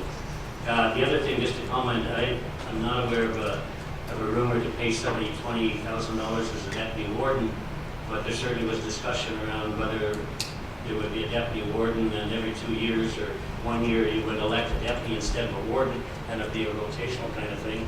But I never did hear anything about those kinds of dollars attached to that kind of thing. But I just see we're putting a layer of bureaucracy in that we've already established in terms of, and I know that Rose calls me every year to deal with November 11th in airport. And I'm always, and like you, I hunt, so I leave the camp for a day and I come down and do that. I've never had any backlash or comments from the local legion or anything as it being an issue. So, and I'm not saying, that improving it isn't an idea. I'm just saying I don't see the historical issue, and I see that there's a layer of management that we want within the council that could already do what I believe the intent of this is. Thank you. Councillor Duncan, please. Thank you, Mr. Warden. I think it seems to me that this is getting to be a fairly large issue, and I think I'm probably going to be of the opinion that this has to be revisited as opposed to today, given that on certainly the first 2 items proposed in this amendment were discussed at some length in the Finance and Administration Committee, and quite frankly, I was in the initial iteration, there was put forward to committee that the that the deputy warden would still be part of the process that the presiding officer in the absence of the warden would be chosen from the county council. And I had recommended, and that is what came before us, that I was opposed to there being anything specifically highlighting the deputy warden being anything in the absence of the warden as presiding officer, of simply being a counselor. So i.e. there was an item E listed there that named specifically the deputy warden and then said that the deputy warden would be subject to election from the floor. And my recommendation, already in the procedural bylaw, it states that the replacement, if you will, presiding officer is elected from the members present. So I thought that, and my opinion was that that is what I would prefer, that then it does leave even the presiding as chair, as head of council, is chosen quite democratically. So these are some substantial changes. So certainly my position would be for these to be fleshed out, and this is obviously a larger issue than we initially visited, and that recommendations or these sorts of amendments need to have a means of coming here, because having received these 15 minutes ago, I can't in any way, shape, or form accept or pass this resolution to amend right now. So I'm going to hold off on making a tabling resolution, but I'm thinking that may be the best bet. Okay, thank you, Mr. Hutton. Then Councillor Murphy, Councillor Sweet. Thank you very much, Warden, members of the County Council. I just, in similar concern to Councillor Donohue's, just in terms of procedure, the motion to amend shall be relevant and not contrary to the principle of the motion or report under consideration. And when this did go to committee, the presiding officer was considered, and actually that was removed from the bylaw. In other words, the deputy warden would not be acting as a presiding officer. That would be the procedure bylaw will continue to apply. So we've got a few amendments here that they're questionable that way, whether they apparently relate to the original amendment. Council can have amendments, you've got to deal with that. You can table it, you can vote on it, then go back to the original amendment. But I do see from the procedure that they're starting to get into, it's hard to spell it out exactly in a procedural bylaw, but some of the amendments I would say are not germane to the principal motion. It was never intended that the deputy warden, for instance, be the presiding officer, and when the seat becomes vacant or absent, as is stated there. So you have the option to proceed with the amendment and vote on it, you have the option to table that amendment, and then table the other amendment and take it back. Murphy, Sweet, and then Gibson. Thank you, Mr. Warden. If we could just pare this down, I'm not sure that this is as big an issue after Mr. Hutton just explained to us that sort of the two first items are part of our procedural bylaw. But the next two, in my opinion, are excellent suggestions. Is the election and serving for 1 year. I think if we could maybe divide that, because if number one and I'm using first paragraph, second paragraph are already addressed, why can't we speak about the other two? I mean, I would be fully in favor of these two amendments, the two bottom ones. Okay, thank you. Councillor Sweet, please. Well, thank you very much. And I think some part of the confusion as far as two deputy wardens is concerned is if you read on page 51 the appointment of deputy warden, and then there's bracket S, which says deputy warden S, which means deputy wardens, acting deputy wardens. There's two in there, and it continues that through a highway, not highway 17.1. Get that out of the way. Anyway, I think there needs to be some sort of clarity in there, because it certainly suggests there could be more than one. Let me just say, I'm probably the only person sitting around the table here that has a little bit of background as far as this warden situation is concerned. And I don't usually like to say this, but I've been in the chair for 5 terms. I was a 5-term warden of the county of Renfrew. And during that term, I have to tell you, I respect the warden, when I was in the chair, his right to bring forward recommendations to this chamber. Process that I always felt was necessary was to go through the structure that's in place, and that is the committee structure. Okay, if we're not comfortable with this as it stands, then in my mind it has to go back to the committee structure and be revisited again with what is being tabled here in front of us. Having said all of that, in 5 terms as your warden, I can only think of one time when I was asked to sit in the chair because the warden at that time was not well and couldn't make it, and the committee or the county council asked me to sit in there at one time. There were numerous times, and just as the warden has indicated, that I couldn't be everything to everybody and be everywhere, and as Walter has alluded to, I represent the county at November the 11th, and I gave my deputy mayor to act on behalf of the town. I do it for the county. I've represented the warden on many occasions as the chair of development and property. My concern with this, and I'm driven by, is this better for the county of Renfrew overall? Is it enhancing the county of Renfrew's process? Or are we just adding another skin to the onion? And if we are, I have trouble with that because I think the system is in place, quite frankly, with the 5 chairs to deal with any possible going forward requests from the warden to represent the county of Renfrew. And each one of us can do that quite easily. And I've done it on numerous occasions, and I've asked all of our committee chairs and my committee chairs or the committee chairs to go forward and represent the county in many cases. I remember Jack Wilson doing it. I remember Ray Briscoe doing it for me. Ted Strike with Arnbrocker when he was sitting in that. There's numerous ones that did that. Neil Stewart, for example. So I would like to see this go back to the committee and let's have another really robust discussion on this because it's important to the county of Renfrew. We are growing and we're getting bigger, and is there a need? And if there is a need, I can support it.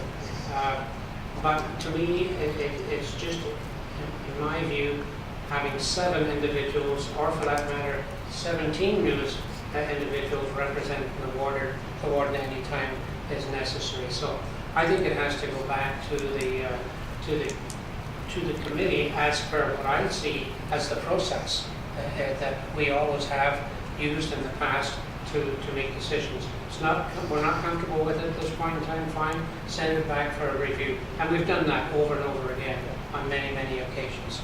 I would be far more comfortable seeing it all going back and having another look at this and bringing back recommendations. Fortunately for the month of March, I will be here, so it's a good time to bring it back. I'm in Florida in March break. If you want to bring it back there, then I can come and jump on it. County Council, I'll be more than happy. Thank you. So I'm at the mercy. Councilmember Kay. Thank you. I have listened intently and certainly was part of some of the discussions. If there is a need for this position, then yes, we should have it. Yes, I feel strongly that it should be an elected position. So justification one for the position. And I feel that we do have 17 representatives to backfill within our own municipalities, and I'm sure we could cross-pollinate into other ones if there's a need to represent the warden in the absence of it. I do think this was the right place to bring it to, because going back to committee, we now have the pulse of council to be able to have those healthy discussions. If it just was tabled and moved back without the discussions, then it would block beyond possibly a couple of times. So doing it right once the first time would probably much more efficient. So either case, I do believe it should go back to committee at this point because of the different views that are needed to be evaluated and looked at, and everybody's opinions taken into consideration within the order. Thank you. And sorry, Councillor Gibson, I've forgotten that you were behind Councillor Sweet. Thank you, Warden. In proposing these amendments, my whole goal in proposing them was to make this organization more transparent, more accountable, and much more democratic. And as I stated before, I prefer anything with respect to governance to be handled at this table. However, as Councillor Sweet so eloquently put, that's not the way we do business right now. We do business through committees, and I have no problem sending this back to committee. Would you be making that motion, sir? I can so move. You're moving that the motion and the original and the amendment be sent back to committee for reconsideration? That's correct, Ward. Thank you. Thank you. And a seconder? Councillor Beckett? Any further discussion? All those in favor? Opposed? None is carried. Thank you, Council.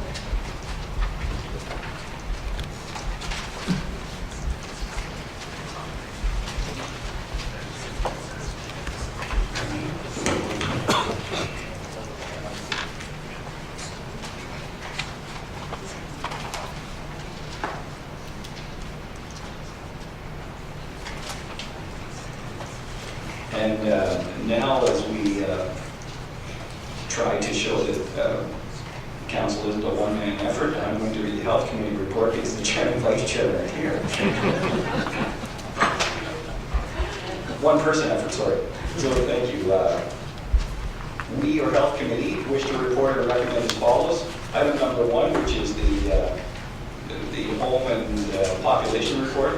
You'll notice the total is 338 for both home long-term care homes. Community paramedicine, there's an article that featured in Healthy Debate featuring our paramedic Jeff Miller. Number 3 is health links. There's a communique issued by the Renfrew County Board to Board Governance Engagement Session held on January 25th, and that's for your information. Intermunicipal billing, sorry. Again, I need a little bit of an overview. There will be a more comprehensive report in March. We've had some action. I'll talk to you about that. Number 5 is OANHSS pre-budget funding submission. Number 6 is the case mix index for Miramichi Lodge. Number 7 is a fundraiser at Miramichi Lodge, which is paint night. I'm familiar with that. Some friends and my wife have attended those things, so apparently they get together and paint stuff and drink wine, so it should be interesting. Excellent. I know because I get to drive everybody home. Number 8 is only if my wife attends. Number 8 is case mix index funding for Boulder Manor. Number 9 is the update on the transition to standardized uniforms in Boulder Manor. Number 10 is signing authority for Boulder Manor. There's been a change because of a staffing change. And number 11 is the resolution received from the town of northeastern Manitoulin and the islands. Resolution number H, CC 160216 is moved by chair and seconded by committee that county council support the following resolution received from the town of northeastern Manitoulin and the islands. I'm not going to read it. I think you've all read it. All of which is respectively submitted on behalf of the chair and committee members, Glenn Doncaster, myself, Robert Kingsbury, Kim Love, Deb Robinson, and Walter Stack. So you've heard the report, council. Any questions, comments, or concerns on item number 1? Item number 2? Item number 3? There are 3 health link projects in Renfrew County. One is centered in Pembroke through up past Deep River. The other is along the Highway 60 corridor, Bears Bay, Madawaska Valley, eastwards to Renfrew. And then the third one is Arnprior and portions of, and maybe all of it from McNabb Braeside. I think portions of it are connected into the Pakenham, Mississippi Mills, Ottawa axis. We have representation through the paramedics, and the chair of health, Councillor Wisniewski, will sit on those, and they forward the minutes to us on a regular basis. Number 4, intermunicipal billing. Number 5. Number 6. Councillor Kingsbury, please. Yeah, I brought this up, Mr. Warden, at our committee level, and this is very serious. If you look at the Renfrew sheet where they're down $221,000 and they have to make up that difference. And in doing so, they have to set back some of the requirements of the beds and lifts and whatnot in order to meet this. This is a very serious issue, and I hope that we can put pressure on the government to recognize exactly what they're doing to move the gauge. Thank you. I don't remember entirely the discussion at the Health Committee, but what I can undertake is to bring your concerns onto the agenda in March with the idea that I think you're asking us to either write a letter or some kind of a report to the authorities, maybe the province and other bodies, suggesting we're displeased with this. That's exactly what I'm asking for, is that we're just Okay. but they're acting down, and we want to have a look at it. Good, thank you. I thought I got that in your words. You speak a lot shorter than I do. So, Ms. Sheedy, can you remind us of that, please? Thank you. Number 7, 8, 9. Number 8. Number 9. Councillor Kingsbury, please. Yeah, and again, I'd asked this question at the committee level as to was this the end of the uniform issue at Roger Manor?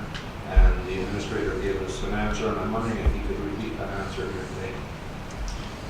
Sure. Mr. Holke, please. Thank you, through you, Warden, to Councillor Kingsbury. I believe the question is the standardized uniforms at Bonjour Manor. The transition has been going on for the last 6 months that I've given notification that we're moving towards standardized uniforms, so the staff have been aware for 6 months. March 1st is the deadline that all staff will be wearing standardized uniforms. And as far as the question of whether this is going to die down, I certainly have been working with the unions, answering questions with staff, answering questions, making concessions, etc. I do believe that it is dying down, and I hope that we can all work together, because just to remind council that this was brought forward from concerns from the families, primarily in regards to not being able to identify which staff are which in the building. And to date, I have had several people from family council, residence council, other stakeholders that are showing their appreciation, coming to me and telling me that it's so much easier to identify staff now. And as you know, most of the staff are wearing, there's not most, maybe half the staff are wearing their standardized uniforms already. So you're starting to see the benefits of it. So I'm hoping that with any change that things will settle and we'll move forward. And I hope that this will be a very positive thing for the families, residents, and the staff. Thank you. And could you remind me, Mr. Olkey, I believe we did have some kind of allowance built into this for staff, so it's not an expectation that they'll all go out and spend X number of $100 replacing the wardrobe. Yes, Warden, through you to council. There's been a uniform allowance in place for many, many years. Full-time staff get $125 a year, and part-time staff, I believe it's around $85 per staff for uniforms. That's paid out in December of each year, so they are getting money for the uniforms. Thank you. Councillor Kingsbury, supplementary? Yes, please. I'm just wondering, the $125 a year that they get, how many uniforms does that cover? Mr. Holkey, please. I guess if the uniforms are for small, medium, large, top, it's about $26, $27. So I'm do the math, and the bottoms, the black bottoms, to where they can purchase those out of the concession, they can purchase them anywhere as long as they meet our black color. So some staff tell me they can get their pants for $15 or so at Johnny Tiger, etc. So saying all that, full time, maybe 1, 2, 3 uniforms. And Councillor Stack, please. Yeah, thank you. I get into the discussion on this at committee as well too, and was questioning Shane, and I just want to take a minute to say thanks. I did take this package of information that he gave me after the meeting that day, and there had to be 8 or 10, I guess, different articles from different institutions. And I did apologize to him in my email, but I spent Sunday night in Toronto reading them and responding to them, and they certainly did shed a bit of different light. I guess, my issue was that having to buy them in one location was sort of the big issue that was funneled through me through the half dozen calls or whatever I got. I also, after the health meeting, went back to my wife, who said works in the business and the industry, and some others, and got a little better educated on the whole process of it. So, I think that there's, as I said to Shane this morning when I was talking to him, I guess it's a little bit of an age thing too. And after spending about 5-6 years working in an institution, I'm always a little sensitive to the institutionalization of things that got. So I kind of liked when they went to the change where they used street colors and various things and stuff like that. But I'm also I'm aware, again, through my wife's experience and different discussions I have with her, that the level of care of people in these places is significantly different. And I use the piece of information I got back from her saying that about 75% of their residents now have dementia to some degree. And Shane said it was a right-on number. So I just want to take a minute to thank Shane for the information. Thank you. Now, just one more question, and we'll let you break for lunch, maybe. With that, is the uniform allowance, that's part of the collective bargaining process? It's not a standalone item that we offer? Yes, it is. Okay, thank you. So should that figure for some reason prove not to be enough, then the collective bargaining process can be utilized to address that. Okay, thank you. Item number 11, the report as a whole.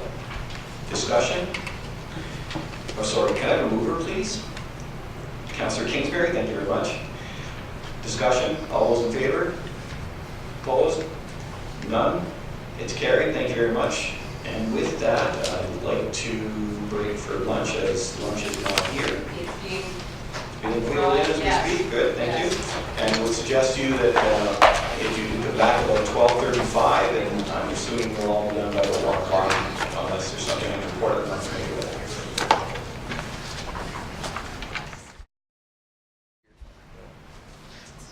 Good afternoon. Please be seated.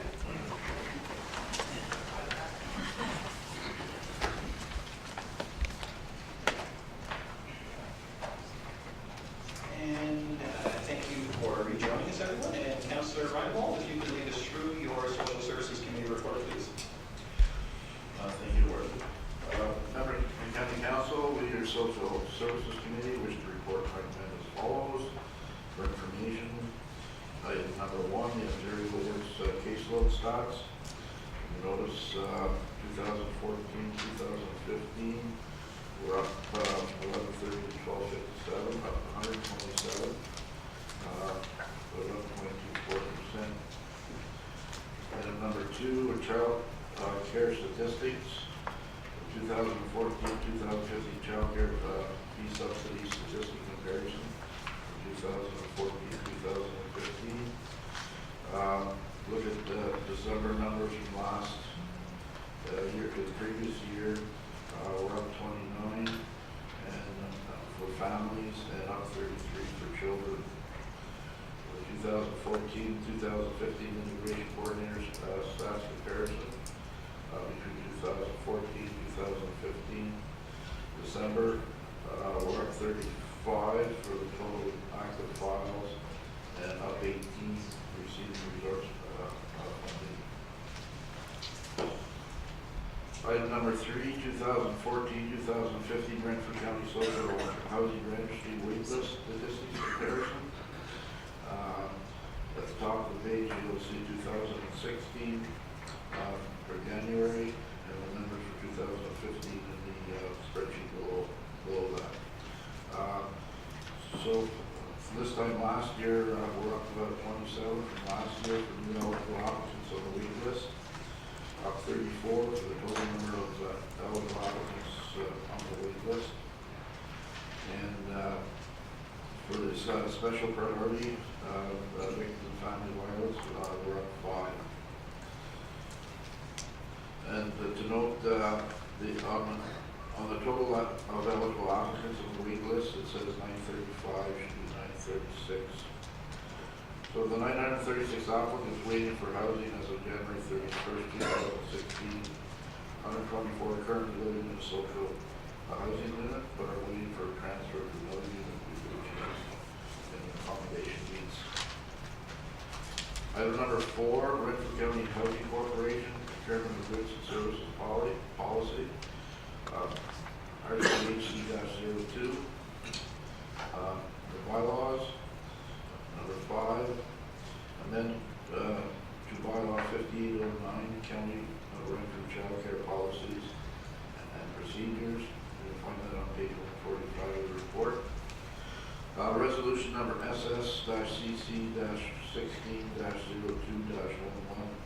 moved by chair, seconded by committee, that the county council approves the addition of policy CC-19, Ontario Works Informal Child Care to the Child Care Services Policies and Procedures, and then bylaw 5809 be amended for this purpose. For a bit of background, the child care fee subsidy we utilize to support Ontario Works participants and licensed formal or unlicensed informal child care to enable parents to participate in improved employment assistance activities. The policy is required to include the following components: the funding under the Child Care in Early Years Act 2014 for unlicensed child care may only be assessed by Ontario Works participants when a licensed child care arrangement not available due to limited licensed child care options. Licensed child care options do not meet the needs of Ontario Works clients or short-term child care needs. In case where unlicensed child care arrangements are provided, the county of Renfrew will be required to document the rationale for the provision of the funding. And item 3, the Ontario Works participants who are approved for unlicensed child care arrangements will receive resources on the differences between the licensed and unlicensed child care. So to ensure the Ministry of Health that the Ministry's requirements and guidelines are adhered to, the Child Care Division has established a new policy. So on page 146, CC-19, Ontario Works Informal Child Care. All of which is respectfully committed by myself, the chair, Tom Reinwald, and committee members Emo, Fire, Gibson, Grants, McKay, Robinson, and Sack. Thank you. Questions, comments, concerns from member of council on item number 1? Item number 2? Item number 3? Item number 4? Item number 5? Report as a whole. Mover, please. Thank you. Discussion? All those in favor? Opposed? None is carried. Thank you very much.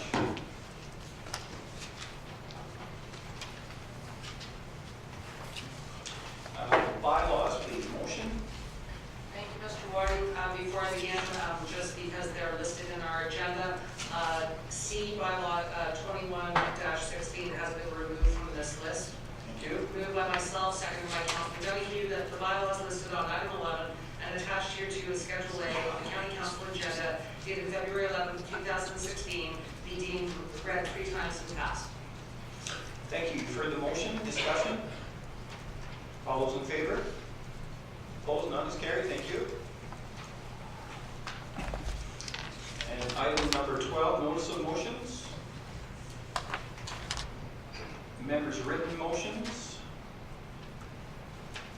Seeing none, we'll move to new business. Councillor Sweet and then Councillor Murphy. Thank you, Mr. Warden. As I've done in the past, I wanted to give members of council an overview and an update of what's been happening at AMO, and the executive and MOU, if I can. There's certain things that you know at the MOU that I can't talk about because it's confidential advice that the MOU team gives to the government of Ontario. But I can share with you some of the things that we've been talking about and where we're going. The big issue today, going forward, and where we're going with this is what's next Ontario, and that's a process by which we're trying to establish some fiscal sustainability for municipalities going forward. And it'll be interesting to see what's going to take place this little later this afternoon, another couple of hours or so. The province of Ontario is going to release the budget. Just to give you a flavor of what this whole What's Next Ontario is all about in terms of the magnitude of the problem. And I think for those who were at AMO, they heard the President Gary McNamara talk about this and the magnitude of it. But municipalities going forward over the next 10 years will need approximately $11.5 billion to take care of the deficit that's out there at this point in time. That's necessary over the next 10 years. That's to take care of operating costs and the estimated $60 billion that's required for the infrastructure deficit, which is huge, absolutely huge. There is no one single silver bullet as far as what we can do in order to generate that type of money. There's a multitude of things that we've been looking at in order to try and make recommendations to the province of Ontario going forward. However, having said that, and I'll get to some of the things that we're kind of looking at if I can, if we were to go it alone, when I say us collectively to go it alone, we would need to increase our property taxes by 8.35% every year for 10 years. And even at that, we don't get to the prescribed amount. There's an assumption there that the federal government and provincial government will also chip in the historical numbers to help with that. What that means in essence in property tax revenues would be if you're paying $3,000 this year, going forward over the next 10 years, you'd be paying $6,980 and still coming up with a shortfall that would need to be funded in some form or other. As I say, there's no one single bullet that meets it. They'll be looking at a whole host of options. And one of the challenges that we've got, and I think it's clear that in the province of Ontario, of the 444 municipalities that make up the AMO family, shall we call it, 80% of them are 25,000 population and below. That's significant when you take a look at some of the initiatives that we're looking at to try and bring everybody up to speed. For example, if we were to use all of the tools that they gave to the City of Toronto, and we've asked for some of them, let's take a look at one, parking meter revenue. I a fairly large municipality, I don't have a parking meter in my municipality. So anything that would allow us to do in that regard, there's nothing for me, and I'm sure for most of us around here that don't have parking meters. So try and find a balance there in terms of what we can do, and there's all kinds of things that we've been looking at, a municipal tax, a tax for gasoline, a tax for this, a tax for that, things like hotel taxes, etc., to try and generate the type of money that's required for that. So this is an ongoing thing, and I'm sure a little later on today we're going to find out what the province of Ontario is going to talk to us about at the Good Roads Roma conference. We heard at the OCIF and the increase that has gone forward with the OCIF over the next 2 or 3 years, where we will see 4 times what we're getting right now. I think it's fair to say the province of Ontario doesn't have a lot of money, so where they're getting that from, I don't know. I can tell you, I understand, and we all understand, particularly AMO, some of the challenges that we all have, particularly the increase and policing, which is a major issue, and I've got one of those things I'm here to talk to you a little bit about. And the other one is the reduction in the Ontario Municipal Partnership Fund, the OMPF fund. We're hoping that it stays at least at $500 million. For those who get money through the transitional funding initiative, if it disappears, the cyber disappears. I'll just give you an example. In my case, the town of Karawalla, which gets right now $680,000, which is down $140,000. If we lose the transitional funding, we lose $680,000. That's a lot of money, but that money could then go to the OCIF to help pay for the increase in the OCIF. It's a little bit of a shell game that sometimes is played there. So anyway, stay tuned on that one. This is a big body of work. What's next, Ontario? We've looked at a full draft of this coming forward sometime in April.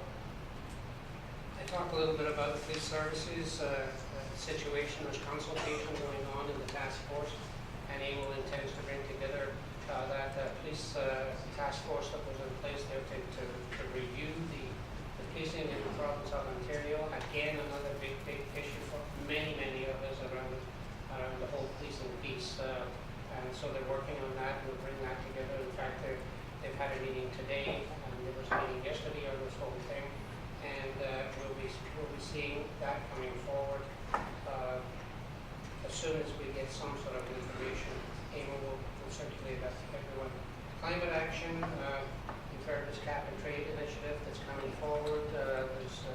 This is another big one that everyone is going to be get a huge amount of money on. This green energy and the greenhouse gas effect.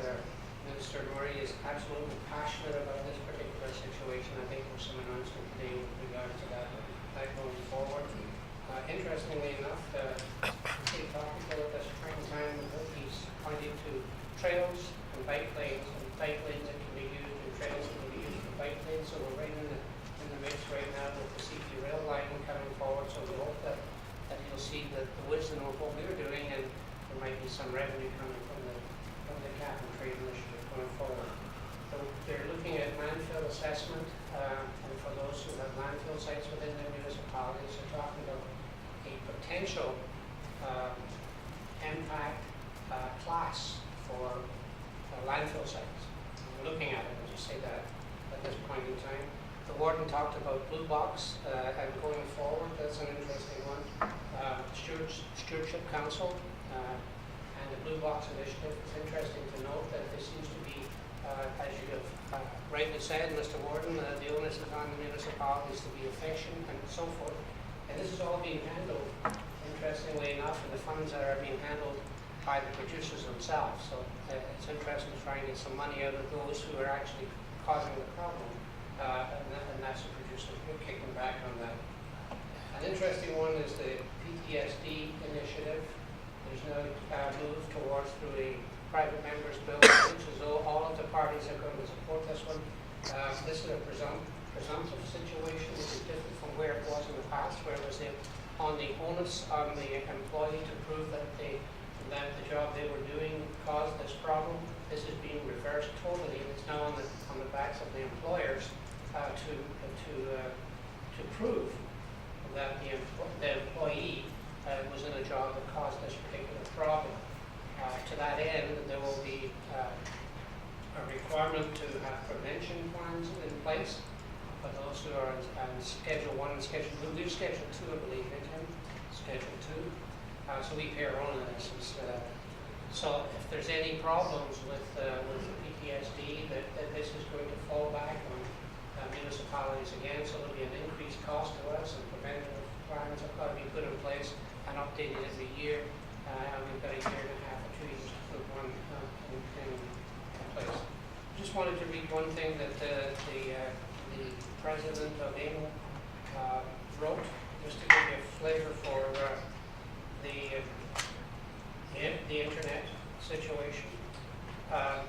Just to give ourselves a bit of a pat in the back, he talked to Jean-Pierre Blais, the Chairman and Chief Executive Officer of CRTC, and he indicated, Kerry McNamara, that we should all be patterning the process as far as internet is concerned after the EOWC and the EORN initiatives that took place in Eastern Ontario. So the job that we've done in Eastern Ontario with the EORN has been recognized by not only AMO, but has gone on to the CRTC. The Western Wardens Group, just to let you know, are trying to get a similar type process in place that we've now 2 years in place.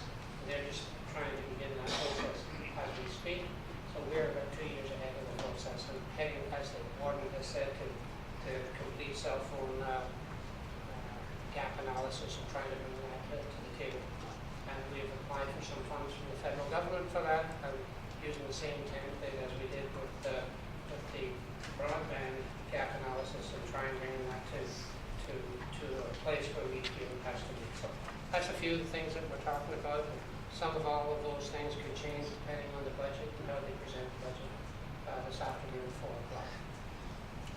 Thank you. Any questions for Councillor Sweet? Councillor Gibson, please. Thank you, Warden. Councillor Sweet, thank you for your report. This isn't a question, but I have to say that I've been really, really tired of every 3 days having the provincial government announce another multi-million-dollar program where they can't even explain where they're getting their previous money from. Yet every week they're committing to spending millions and millions of dollars. And I guess my question is, has AMO ever asked them to just stop doing that? Interestingly enough, for you, Mr. Warden, I asked that question. How many balls are we going to keep up in the air here? Because in fact, I told the Minister of Transportation, the Minister of Finance, so much money out there with a 4-lane road from here to the moon and back. If you could only tell us where the money is and where it's coming from and how you're doing it, is it recycled, what it is? Absolutely. We talked 15 years ago, 10, 12, 15 years ago, we talked about $1 million initiatives. Today, $1 billion initiatives, right? Non-stop, sorry about that. $1 billion. So yeah, it's brought to the table. Because I don't know where they are. They don't know that it's all over the place. Excuse me, sorry. I don't know who it is. Okay, we'll call them back. Sorry about that, folks. Yeah, no, you're absolutely right. I mean, there's so many balls up in the air. OCIF, Bill Canada, go on and on. I don't know if the gas tax including this $1 billion or not. It goes on and on and on. You're absolutely right. Then we bring that to the table. Just further to that, one of the discussions we've had a couple of times with ministers has been, can you tell us when you announce Program X for $4 to $7 million in a year, how much of that is utilized or what happens to the unutilized? Because, we saw with the recent announcements over with past performance by the outgoing federal government, they didn't so much reduce the budget as they didn't spend money, and it may have been made it so complicated or difficult that internally program money couldn't be spent anyway. So I'm not sure what their mechanism was for not spending the money. So that's the question. One of the questions we've asked is, okay, programs A to Z, in 2015, you've announced it's 45 million, it's 100 million. How much of it was utilized? Where did it go? Break it down for us. What happens to the money that wasn't utilized, and do you know why it wasn't utilized? So stop re-announcing monies and shifting dollars from column A or program A over to F as if it's some newfound money, because again, everybody knows there's only X number of dollars in the pot in total, and we need to know a little more about that. So Councillor Gibson, you have a question. Thank you, Warden. Again to Councillor Sweet. I don't know if any of you read the process that the bureaucrats in Ontario are going through to let us buy a bottle of beer in a grocery store. And when I read that, I thought, if Councillor Donahue ever had that system in to feed his cattle, they'd starve to death in the field. I just cannot believe that the bureaucrats are so run amok. It's absolutely ludicrous, but yet nobody in government seems to be putting them under control. It's just, I shudder to think of how many bureaucrats are employed to simply allow grocery stores to sell beer. It's ludicrous. We can give everybody in Ontario free beer for the cost of these bureaucrats administrating the system. Thank you. And again, I'll get to you, Councillor Stack, in 1 second. I agree with you, and I think when you have conversations with the people that are employed to implement these checks and balances, they too agree with you. They suggest that a lot of us who critique the government are to blame because we want the process to appear pristine, and so they're forced to go to extravagant lengths to show that it's not my friend selling beer down the street because I spoke to Minister Del Duca in August of 2013, and nobody can remember what our conversation was about, but it's obviously about you selling beer on my behalf. And so that's part of the process, is the overwhelming desire to make it look completely devoid of politics. Councillor Stack, please. I'll go to Chuck. I don't mean to be late to this, but just that I didn't get the whole story on the news this morning. I popped into the radio, just got the end of it. But there's some new money coming because part of this cap and trade thing is going to be 4 cents a liter increase in the price of gasoline. So I don't know how much good that's going to do us from the transportation point of view, tourism, all of that stuff. Yes, heard about it late last night. Sent out a bunch of emails this morning. Frankly, came as a total surprise to the 100 people I sent emails to. So that's all I can tell you. Councillor Kingsbury, please. I just wanted to tell Councillor Gibbs that if he went down to the good roads and went to the Lanark room, it was free beer.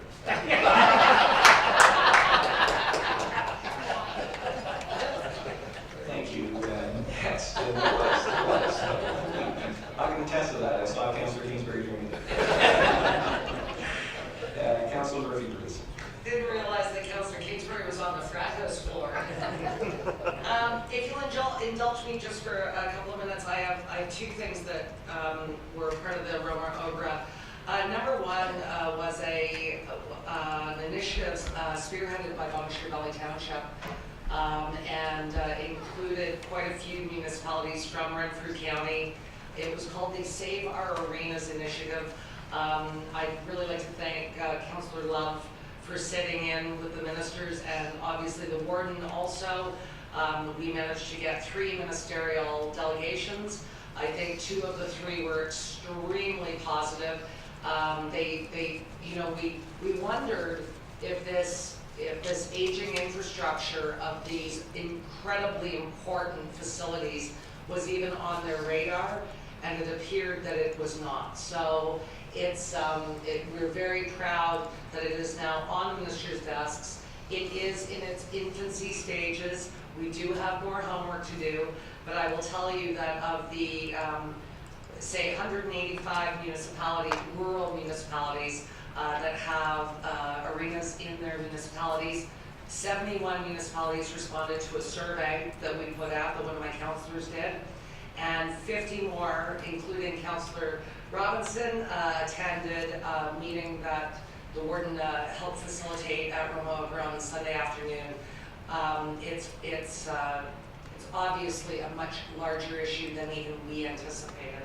So I will keep you all informed, and if anybody has an arena and they'd like to join our coalition, just let me know. But I thought it was important to let everyone here know that this is something that we are spearheading, but that we want to make a full Ontario-wide, possibly Canada-wide initiative. Secondly, I body surfed over a couple of people to get to a microphone, so I was able to ask a question at the Bear Pit. I will tell you that when I was introducing myself, I did make sure that the entire room knew that Renfrew County is the center of the universe. So my question was actually to Minister Murray, Minister of the Environment. If you don't mind, I'd like to read the question just for those people that weren't there. The memory of Walkerton and the current situation in Flint, Michigan reinforces the need for regulations for safe drinking water. Sadly, the financial burden of these regulations are making our water systems unsustainable in small municipalities. As an example, and I'm sure we are not alone, in our township we have 500 homes with a median average income of $36,000 on a system that costs approximately $1 million per year. Do you foresee bringing back sustainable funding for our safe water supplies, Or will the expansion of the OCIF program that the Premier presented earlier be the tool that we will need to use to ease the burden of our water users? So I just listening to some of the ministers answer some of the other questions, I was not looking forward to what Minister Murray would respond. And I was quite pleasantly surprised, as were many others in the room, that Minister Murray has agreed to sit down and meet with me, but I have to do some homework. And so in that, within about 2 hours, I had 10 business cards in my hands of small municipalities across Ontario. And I will tell you, the following day, I actually met with one of Minister Murray's staff members who took down a lot more information on where some of our reporting woes are. You know, the report to the feds is different than the province, and, you know, just not wanting to stop any regulations, but was there more efficiencies that we could put in place. So I, myself and 2 of my councillors, one of my councillors actually got us the meeting with this staff member, and she has assured me as well that Minister Murray will in fact sit down once I have completed some information for him. So I think good news on both fronts. It was a lot better than I thought. It turned out a lot better than I thought it would. So thank you. Thank you. Any other new business? With that, we have a requirement for a closed meeting, and the motion would read personal matters about an identifiable individual, including municipal or employees. So I would accept a mover and seconder. Mover, Councillor Gibson, second, Councillor Love. Discussion. All those in favor? Opposed? None is carried. Thank you, Council. And we are now closed. Councillor McKay, that a bylaw to confirm the proceedings of the Council of the County of Renfrew at the meeting held on February 25th, 2016, be now numbered, deemed, read 3 times, and passed. You've heard the motion, Council. Discussion. All those in favor? Opposed? None is carried. Thank you. And Councillor Peckett, you had something you wanted to offer? Do you have a motion to adjourn, Councillor Peckett? Yes. Second,